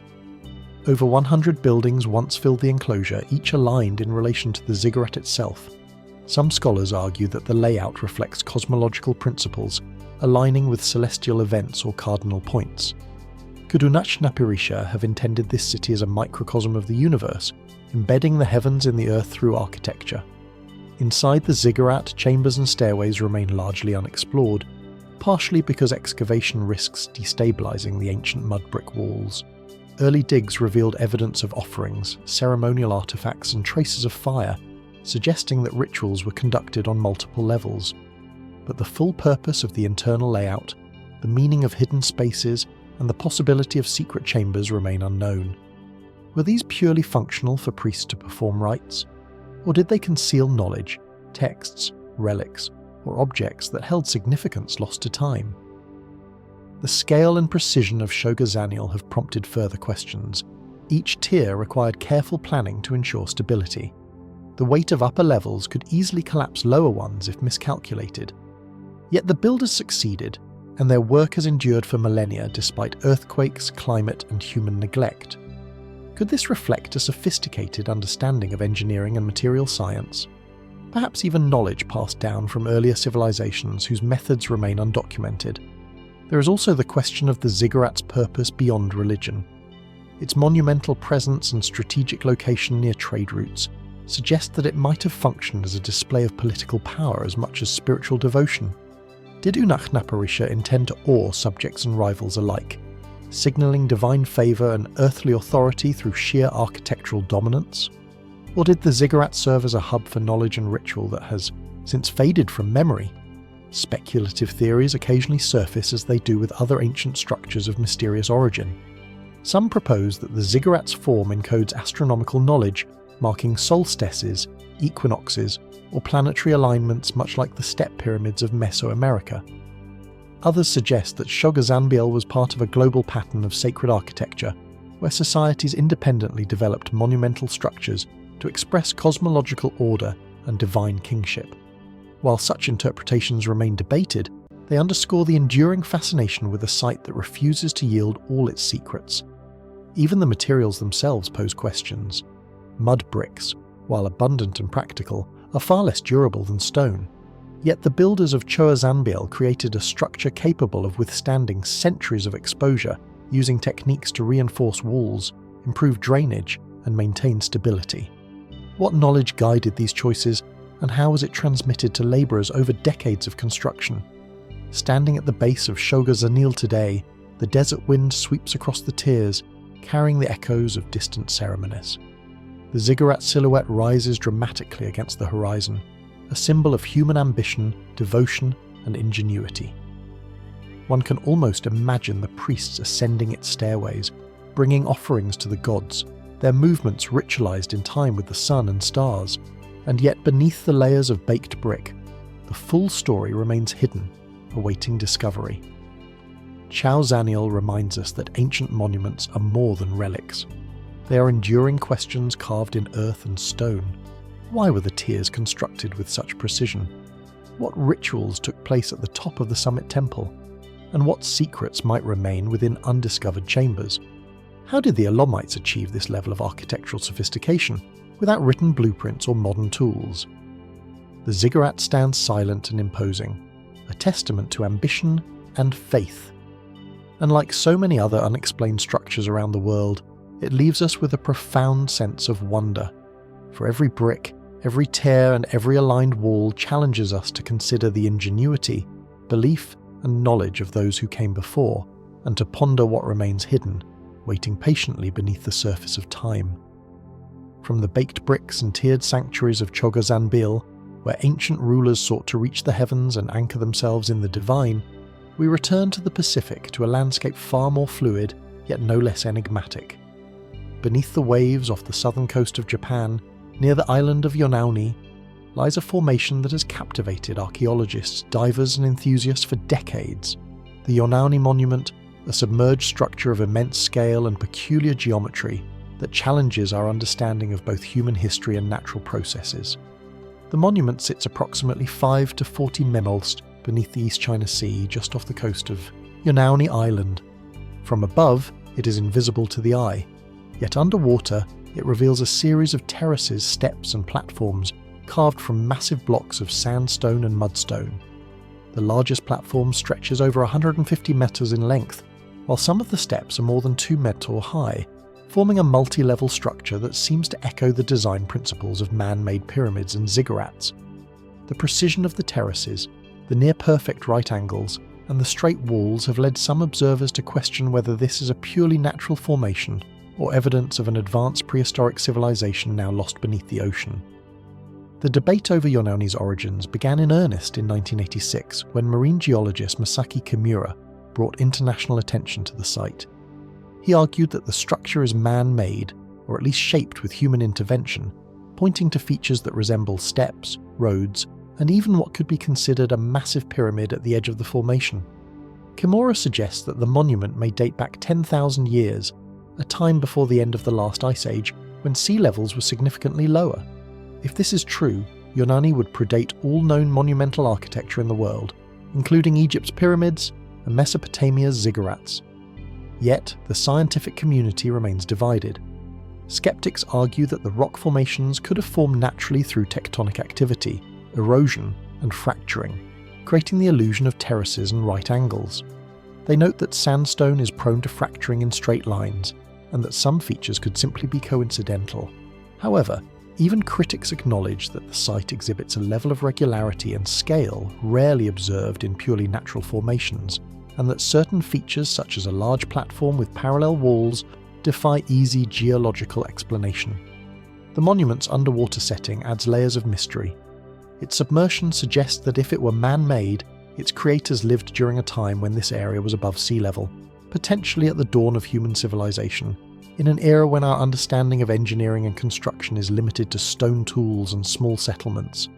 How could people of that time have moved massive stones, shaped terraces, and built structures that have withstood millennia of seismic activity, erosion, and submersion?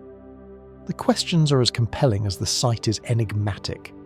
Adding to the intrigue are features interpreted by some as signs of ritual or symbolic use. Kimura and other proponents have identified what appear to be steps leading to a platform, a stadium-like structure, and even channels that could have served ceremonial purposes or water management functions. Some divers report observing carvings resembling faces or animals, though the effects of erosion make such interpretations contentious. Could these have been designed as sacred spaces, arenas for ritual, or markers of astronomical alignment? Or are they artifacts of nature, interpreted through the lens of human imagination? The ocean currents, visibility, and seasonal changes also shape the experience of Yonauni. At low tide or in clear waters, the monument appears sharply defined. In rougher conditions, it seems almost ethereal, a shadowed labyrinth of terraces and blocks blurring the line between natural and artificial. This fluidity reinforces the mystery, making it difficult to draw definitive conclusions while simultaneously inspiring awe. To look upon Yonauni is to confront the limits of human knowledge and to ponder what may have been lost to rising seas, shifting continents, or forgotten civilizations. Some speculative theories push even further. Could Yonauni be a remnant of a prehistoric society that flourished before written history, whose technology, culture, and knowledge were erased by cataclysmic sea level changes? Could it connect to legends of submerged lands like Mu or Lemura, tales whispered in myth, but tantalizingly aligned with the possibility of ancient coastal settlements now drowned beneath the ocean? While such ideas remain outside mainstream scholarship, they underscore the profound fascination Yonauni exerts on those willing to question the conventional timeline of human development. At the same time, Yonauni prompts reflection on the impermanence of civilization. Even if it is man-made, the monument is now cloaked by the sea, sculpted by waves, currents, and marine life. Its terraces have been smoothed, edges eroded, and fine details lost to time. It is a reminder that all human achievement is vulnerable to the forces of nature, yet also that some traces, whether stone, mound, or submerged monument, can endure, silently speaking across millennia. Diving among its terraces, one cannot help but feel a sense of scale and intention. Steps rise in uniformity, walls meet at right angles, and terraces create a rhythm of space that suggests planning and design. Even the surrounding geological formations seem to complement the structure, as if the landscape itself had been chosen for its capacity to host something monumental. And yet, the monument's full story remains just out of reach. How much has been lost? What did its creators intend for those who would come after?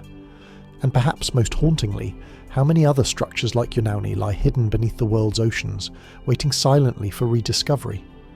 The Yonauni monument challenges us to reconsider the boundaries between human endeavour and natural formation, between history and prehistory. It asks us to look deeper, to question assumptions, and to remain open to the extraordinary possibilities of human ingenuity. Its terraces, steps, and enigmatic platforms endure not only as stone, but as questions, inviting us to explore, to wonder, and to acknowledge that the ancient world may still hold secrets submerged in both water and time. From the submerged terraces of Yonauni, where water conceals secrets of a possibly ancient civilization, we turn now to the rugged landscapes of the Mediterranean to the island of Sardinia. Here, scattered across rolling hills, limestone plateaus and coastal cliffs rise enigmatic towers known as Noreg stone structures that have endured for over 3 millennia. Silent witnesses to a culture whose origins and purpose remain partially veiled in mystery. The Nuraghi are striking in their simplicity and durability. Most are conical towers constructed from massive blocks of basalt granite or limestone carefully fitted without mortar. Their heights vary, some standing only a few meters tall, others reaching more than 20 balasans, a testament to the ingenuity of the builders. These structures date back to the Bronze Age around 1800 to 200 BCE and are unique to Sardinia, with over 7,000 documented across the island. From a distance, they resemble isolated fortresses. Up close, they reveal a labyrinth of internal chambers, corbel ceilings, and spiral stairways that defy easy explanation. Walking among the Nuro, one is immediately struck by the precision of construction. Each stone seems intentionally placed, forming walls that curve inward as they rise, creating remarkable stability. Some Nurug feature multiple towers interconnected by walls or corridors, forming small complexes that suggest more than simple defensive purposes. Were these the homes of chieftains, military strongholds, or sacred spaces for ritual and ceremony? The answer remains elusive, inviting speculation and wonder. The interior of the larger Nurugai is equally compelling. Corbel chambers rise with an almost architectural elegance, allowing the roof to be supported without timber or metal reinforcements. Narrow stairways wind upward, sometimes leading to terraces or observation points. Certain complexes reveal evidence of communal spaces, suggesting social gatherings, storage, or ceremonial activity. The sophistication of these constructions indicates not only technical skill, but a deep understanding of geometry, balance, and durability, all achieved without the tools and technology that later civilizations would rely upon. One of the most intriguing aspects of Nuroi is their sheer number and distribution. Why were thousands of these towers built across Sardinia? Many stand in isolation, while others cluster in strategic locations overlooking valleys, water sources, or trade routes. This pattern implies a working society, perhaps coordinating defense, resource management, or religious activity. Some researchers suggest that the towers may have been used for signaling, possibly through smoke or fire, creating a communication network across the island long before modern technology. Could these silent sentinels have been part of a larger sophisticated system whose full purpose is now lost to time? Archaeological findings offer tantalizing hints, but few answers. Pottery, tools, and occasional human remains have been discovered within Nurog, suggesting domestic use alongside ceremonial or defensive functions. Yet the absence of written records from the Neurotic civilization leaves their motivations largely speculative. Did these structures represent political authority, spiritual devotion, or both? And why did the construction of Nuroga cease, leaving behind a landscape dotted with abandoned towers that continue to dominate the Sardinian horizon? Some of the larger Nurog, such as Su Nuroxi in Baramini, reveals an even deeper level of sophistication. This UNESCO World Heritage Site consists of a central tower, surrounded by a series of concentric walls and additional towers, forming a fortified complex that hints at social stratification, centralized planning, and ceremonial function. The discovery of intricate underground chambers, storage spaces, and evidence of metallurgy adds layers to the mystery, suggesting that the Neurogic people possessed knowledge of construction, organization, and material science that warrants admiration.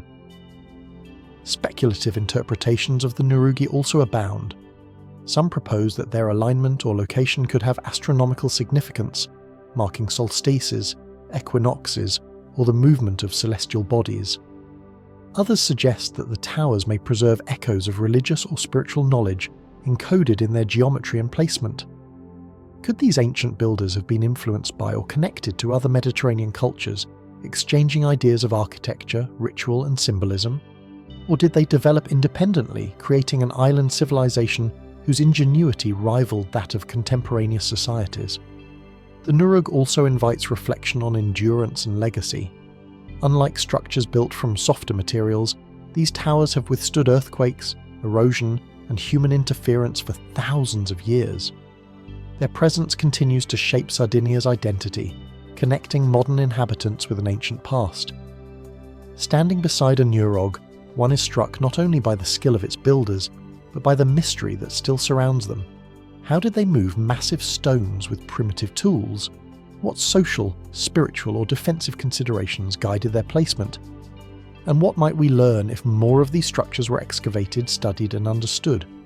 Even today, the Neregid landscape evokes a sense of awe. From the hilltops, the towers rise like silent guardians over valleys and plains, their shadows stretching across olive groves and pastures. They appear at once deliberate and enigmatic, human-made yet harmoniously integrated with the natural terrain. Observers can almost imagine the lives of those who built them, the chieftains, warriors and priests who inhabited these spaces, whose daily existence was interwoven with these stone monuments. And yet the purpose of many Nurog remains unresolved, leaving a landscape rich in history, but resistant to definitive explanation. The Nurog reminds us that ancient architecture can speak without words, conveying ideas of power, spirituality, and ingenuity across millennia. Their walls, stairways, and towers pose questions that remain unanswered. Why were so many constructed? How did their builders achieve such precision and durability? And what knowledge or traditions may have been lost along with the neurotic civilization? In their enduring silence, the Nurog call us to contemplate human ambition, skill, and mystery. They are not merely relics of the past. They are questions cast in stone, inviting us to explore, to wonder, and to consider what other secrets the ancient world may still hold, quietly waiting at the top of Sardinia's hills and beyond. From the rugged hills of Sardinia, where the Nurag rise like silent sentinels over the landscape, we move now to the sun-scorched plains of northeastern Algeria, to a site that whispers of imperial ambition, meticulous planning, and the enduring mark of human civilization. Here lie the ruins of Tim God, a city once built with precision. Its streets, forums, and monumental structures reflect a level of urban organization that continues to fascinate scholars and visitors alike. Tim God was founded around 100 CE by the Roman Emperor Trajan, ostensibly as a military colony for veterans returning from campaigns in North Africa. Yet, what remains today is far more than a military outpost. The city's layout is astonishingly precise, reflecting the principles of Roman urban planning, a perfect grid of intersecting streets, a central forum framed by temples and administrative buildings, and triumphal arches aligned with cardinal directions. From above, the city resembles a diagram of order imposed upon the chaos of the natural world, a testament to the Roman vision of civilization itself. Walking through the ruins, one cannot help but be struck by their geometric clarity. The Decumanus Maximus and Cardo Maximus intersect at right angles, guiding movement through the city in an almost ritualized manner. Public baths, basilas, and markets emerge from the foundations, revealing a society deeply invested in both civic and social order. Yet, despite this apparent rationality, questions linger. How could such precision have been achieved in a frontier region far from the empire's heart? How did the planners account for topography, water supply, and defensive needs, while maintaining strict adherence to an idealized grid? Archaeological evidence suggests that Timgad was more than a military settlement. The presence of elaborate temples, monumental arches, and public spaces indicates a city designed for both practical and ceremonial life. One of the most iconic features, the Arch of Trajan, frames the approach to the forum with a combination of structural brilliance and symbolic authority, reminding all who entered that they were within a space governed by imperial order. The arch itself, standing nearly 12 meters tall, is constructed from massive stone blocks, fitted with such precision that the joints seem almost invisible, a feat that continues to inspire admiration and inquiry. Yet, Timgad holds mysteries beyond its architectural precision. The city was abandoned around the 7th century, likely due to a combination of economic decline, invasions, and environmental factors. Unlike many Roman cities, Timgad was not rebuilt, leaving a remarkably preserved layout that invites speculation. Why was this city built with such care and planning, left to the elements while others continued to flourish? What cultural, political, or environmental forces contributed to its sudden disappearance from the historical record? Some scholars speculate that Timgad's design may encode more than urban order. The alignment of streets, the positioning of temples and public spaces, and even the orientation of buildings suggest a consciousness of celestial events, cardinal directions, and symbolic geometry. Could Timgad have served not only as a military and civic centre, but also as a manifestation of cosmic order, reflecting Roman notions of harmony between human structures and the natural world? The scale and preservation of Timgad also provoke awe. Its thermal baths, aqueducts, and cisterns demonstrate advanced understanding of engineering, water management, and urban sustainability. Roads and streets paved with large stones were designed to withstand heavy use, while public spaces facilitated both civic and religious functions. The city was constructed to endure, Yet the passage of time, shifting political power, and the encroachment of nature remind us that even the most deliberate human designs are vulnerable to history's unfolding. Speculative interpretations add another layer to Tim God's allure. Some suggest that the city was part of a broader network of Roman urban experimentation, testing principles of social organisation, military strategy, and civic control in a frontier context.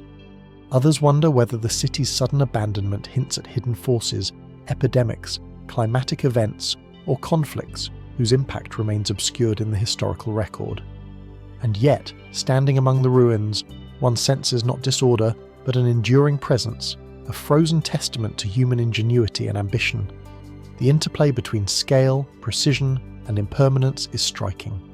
Massive blocks of stone, perfectly aligned streets, and monumental arches contrast with the empty plazas and collapsed roofs, reminding us that the grandeur of human achievement is often measured against the relentless march of time. The ruins evoke questions about both the people who built Timgod and the forces that shaped its decline. How did planners coordinate labour, materials and engineering expertise in a remote province? What social structures ensured compliance and cooperation among residents? And what caused a city so meticulously designed to be abandoned, leaving it a silent relic of Roman ambition? Timgod's enduring mystery is amplified by the sense of symmetry and order that pervades the ruins.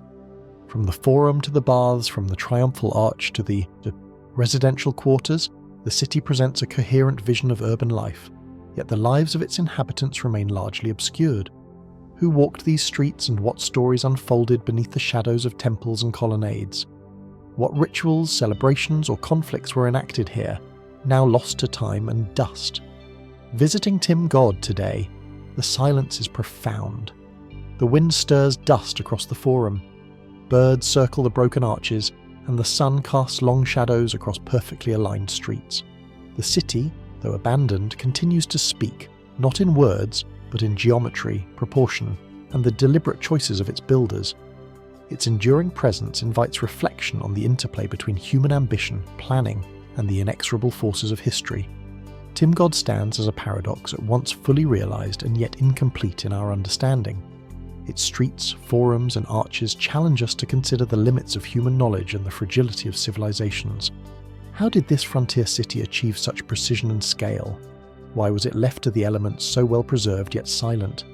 And what other secrets, perhaps hidden beneath the layers of earth and stone, might still reveal themselves to those who study its ruins? In the quiet majesty of Timgod, we confront a fundamental question of archaeology and history. What does it mean to leave a mark upon the world? The city endures, a testament to human vision and the mysteries that remain when ambition meets time, its streets aligned with care, its arches standing in silent grandeur, and its plazas now empty challenge us to imagine the life and purpose of a civilization that once thrived, and yet in some ways continues to elude our understanding. From the orderly streets and monumental arches of Timgod, where Roman precision and imperial ambition carved a city into the Algerian plains, we now move northwest to the sun-dappled landscapes of Andalusia, Spain, to encounter a far older testament to human ingenuity, the Dolmen d'Oto, a megalithic tomb whose silent stones have guarded secrets for more than 4,500 years. Nestled near the town of Trigueros in Helva, the Dolmen d'Oto stands as one of the most significant megalithic monuments in Iberia. At first glance, it is deceptively simple, a long narrow corridor of massive stones leading to a central burial chamber. Its passageway is lined by upright slabs topped with enormous capstones, yet simplicity belies the sophistication embedded in its design. The corridor stretches over 20 mercenors, creating a precise axial alignment that interacts with the sunlight in extraordinary ways, illuminating the inner chamber during the winter solstice in a spectacle that seems deliberately orchestrated by its ancient builders. The structure is constructed from enormous limestone slabs, some weighing several tons, carefully positioned without mortar, yet enduring for millennia. The precision with which the stones were shaped, aligned and balanced suggests not only remarkable technical skill, but also an advanced understanding of geometry and celestial cycles. Walking through the corridor, one cannot help but feel a sense of ritual and purpose, as if the builders intended this passage to serve as a bridge between the earthly realm and the cosmic. a threshold where the living might commune symbolically with the dead. Dolmen Dotto is part of a broader tradition of megalithic architecture in southern Iberia, yet it stands out for its scale, alignment, and state of preservation. Excavations have revealed human remains, ceramic offerings, and stone tools, indicating that the site was used repeatedly over centuries for burial and ritual. The burials themselves suggest a community with complex social structures capable of organising labour, transporting massive stones, and maintaining ceremonial traditions over generations. But many questions remain. Who were the people who built this dolmen? What beliefs guided their architecture? And what did the corridor and chamber symbolise in the context of their worldview? The alignment of the dolmen is particularly intriguing. During the winter solstice, sunlight penetrates the corridor to illuminate the inner chamber with a golden glow, a phenomenon that likely required careful observation, measurement, and planning over years. Could this suggest that the builders possessed astronomical knowledge that allowed them to mark the passage of seasons and cycles of time with precision? Was the dolmen's alignment intended to symbolise the renewal of life, the rebirth of the sun, or the journey of the soul after death? Such questions highlight a dimension of knowledge and intention that survives only in stone, leaving modern observers to interpret its meaning. Inside the chamber, the air feels heavy with time. Each slab bears the subtle traces of human effort, smoothing, shaping, and careful placement that defy natural explanation. The central space where multiple burials were interred evokes both intimacy and grandeur, a place where the dead were honoured and possibly where the living gathered for ceremonies. Archaeologists have noted the presence of symbolic engravings, cup marks, and subtle grooves in the stones hinting at practices or beliefs now lost. Were these markings decorative, functional, or coded with spiritual significance? We may never know. The scale of construction raises further questions about social organisation and technical capability. Transporting stones weighing several tons without wheeled vehicles or modern machinery would have required a highly coordinated effort, knowledge of leverage, and collective labour. How did these communities mobilise such resources? What motivated them to invest so much effort into structures whose use was largely ceremonial or literary rather than practical? And why did this tradition of megalithic building flourish in some regions and not others, leaving behind isolated wonders like the Dolmen Dotto? Some researchers speculate on symbolic or cosmological purposes. The corridor's axial alignment, the orientation of the chamber, and the patterning of stones suggest an understanding of the solar cycle and perhaps even lunar or stellar movements. Could the dolmen have served as a calendar, a ritual observatory, or a marker of sacred time? Others proposed that the repeated use of the site for burials points to an early form of ancestor worship, where the dead were honoured to maintain social cohesion and continuity. These theories, while plausible, remain speculative, and the monument's true meaning continues to elude definitive interpretation. Dolmen Dotto also invites reflection on endurance and impermanence. Unlike cities that rise and fall, or towers that collapse over centuries, these megaliths have weathered millennia with remarkable resilience.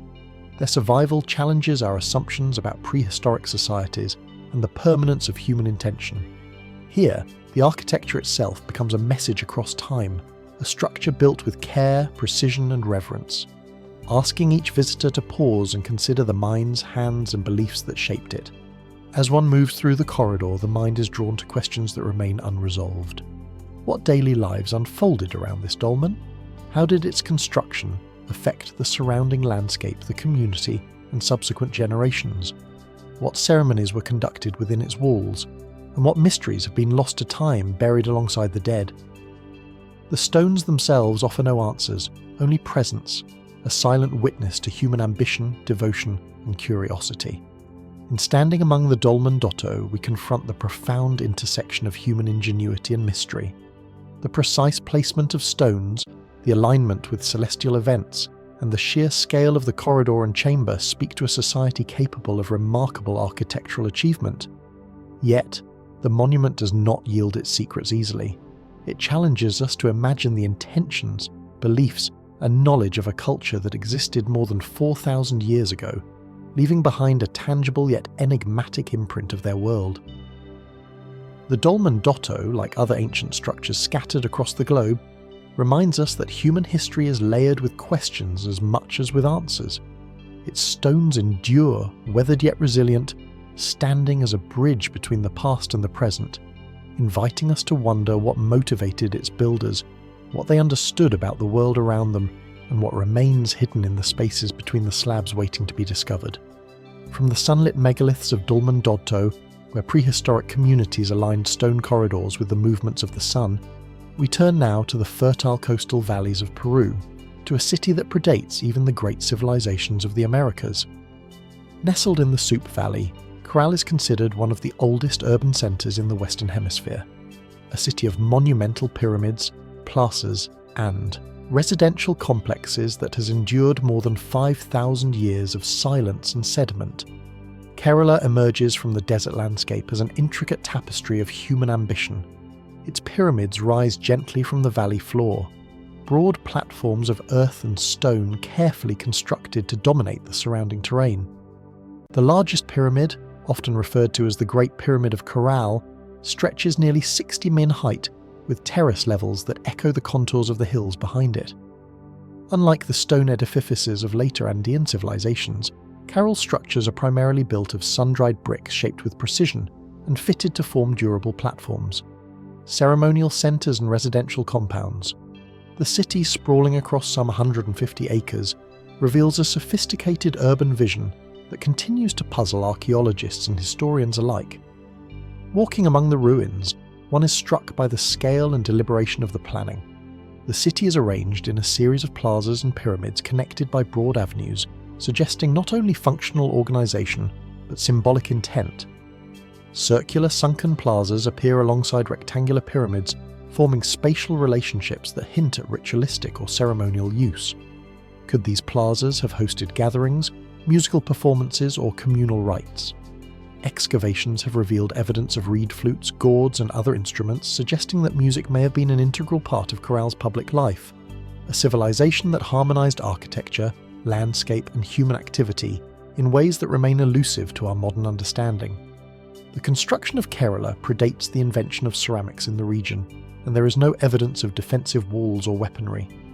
Yet the city flourished as a hub of complex social organization, trade, and knowledge. This challenges traditional assumptions about urban development, which often equate complexity with militarization or written records. How could a society achieve such architectural sophistication, organize labor on a massive scale, and sustain social cohesion without the tools we usually associate with advanced civilization? Caral forces us to reconsider the foundations of human achievement. Archaeologists have noted the presence of terraces and irrigation canals, suggesting a keen understanding of agriculture and environmental management. The Soup Valley's arid climate would have posed serious challenges, yet Coral's inhabitants harnessed the land to support a sizable population. The city's design reflects a delicate balance between human ingenuity and environmental adaptation, an interplay between civilization and desert that underscores the vision of its builders. But why did this early urban centre arise here in apparent isolation from other contemporary societies? And how did knowledge, construction techniques, and social organisation emerge so early in the Americas? Some researchers propose that Caral's layout may hold cosmological significance.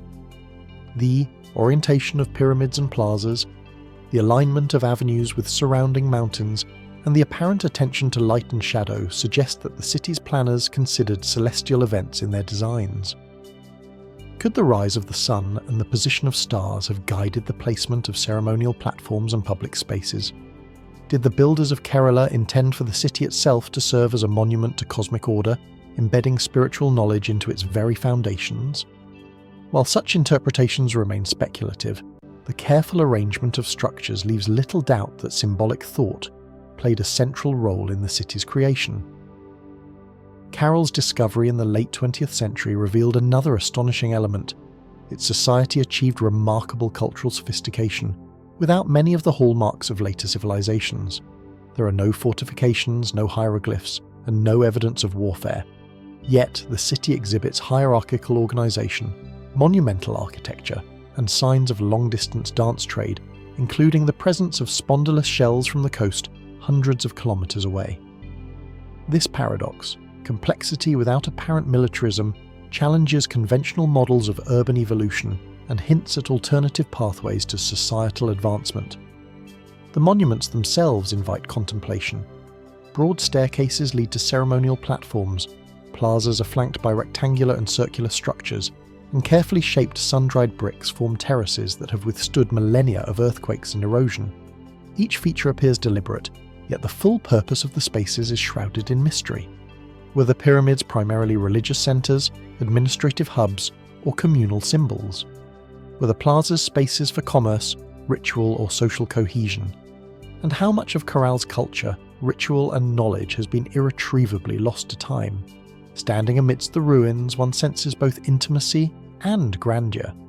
The city is silent, yet the arrangement of its spaces evokes the pulse of life that must have once flowed through its streets, plazas, and ceremonial centres. The absence of defensive walls and weaponry, the prominence of communal spaces, and the careful orientation of structures all point to a society deeply invested in harmony, ritual, and human connection. And yet, for all we have learned from excavations, the city retains a profound mystery. Corral challenges modern perceptions of time, history, and human capability. Its pyramids, plazas, and avenues demonstrate a civilization that predates the pyramids of Egypt, and yet shares with them an understanding of monumental scale, social organization, and symbolic architecture. It asks us to reconsider what it means to be advanced, to build, and to plan on a scale that transcends generations. How much of this knowledge was encoded in rituals, music, and social practice rather than written records? What remains hidden beneath the desert sands, waiting to reveal itself to careful study or serendipitous discovery? In its enduring silence, Carol continues to speak across millennia. Its terraces, plazas, and pyramids invite reflection on human creativity, ambition, and mystery. As we walk its avenues today, we are compelled to imagine the lives, beliefs, and knowledge of those who shaped this ancient city. And in that imagination, we encounter the central question that Kerala poses to every visitor and scholar alike. How could a civilization so sophisticated, so harmoniously integrated with its environment, emerge in apparent isolation, leaving behind structures that endure as both monuments and mysteries?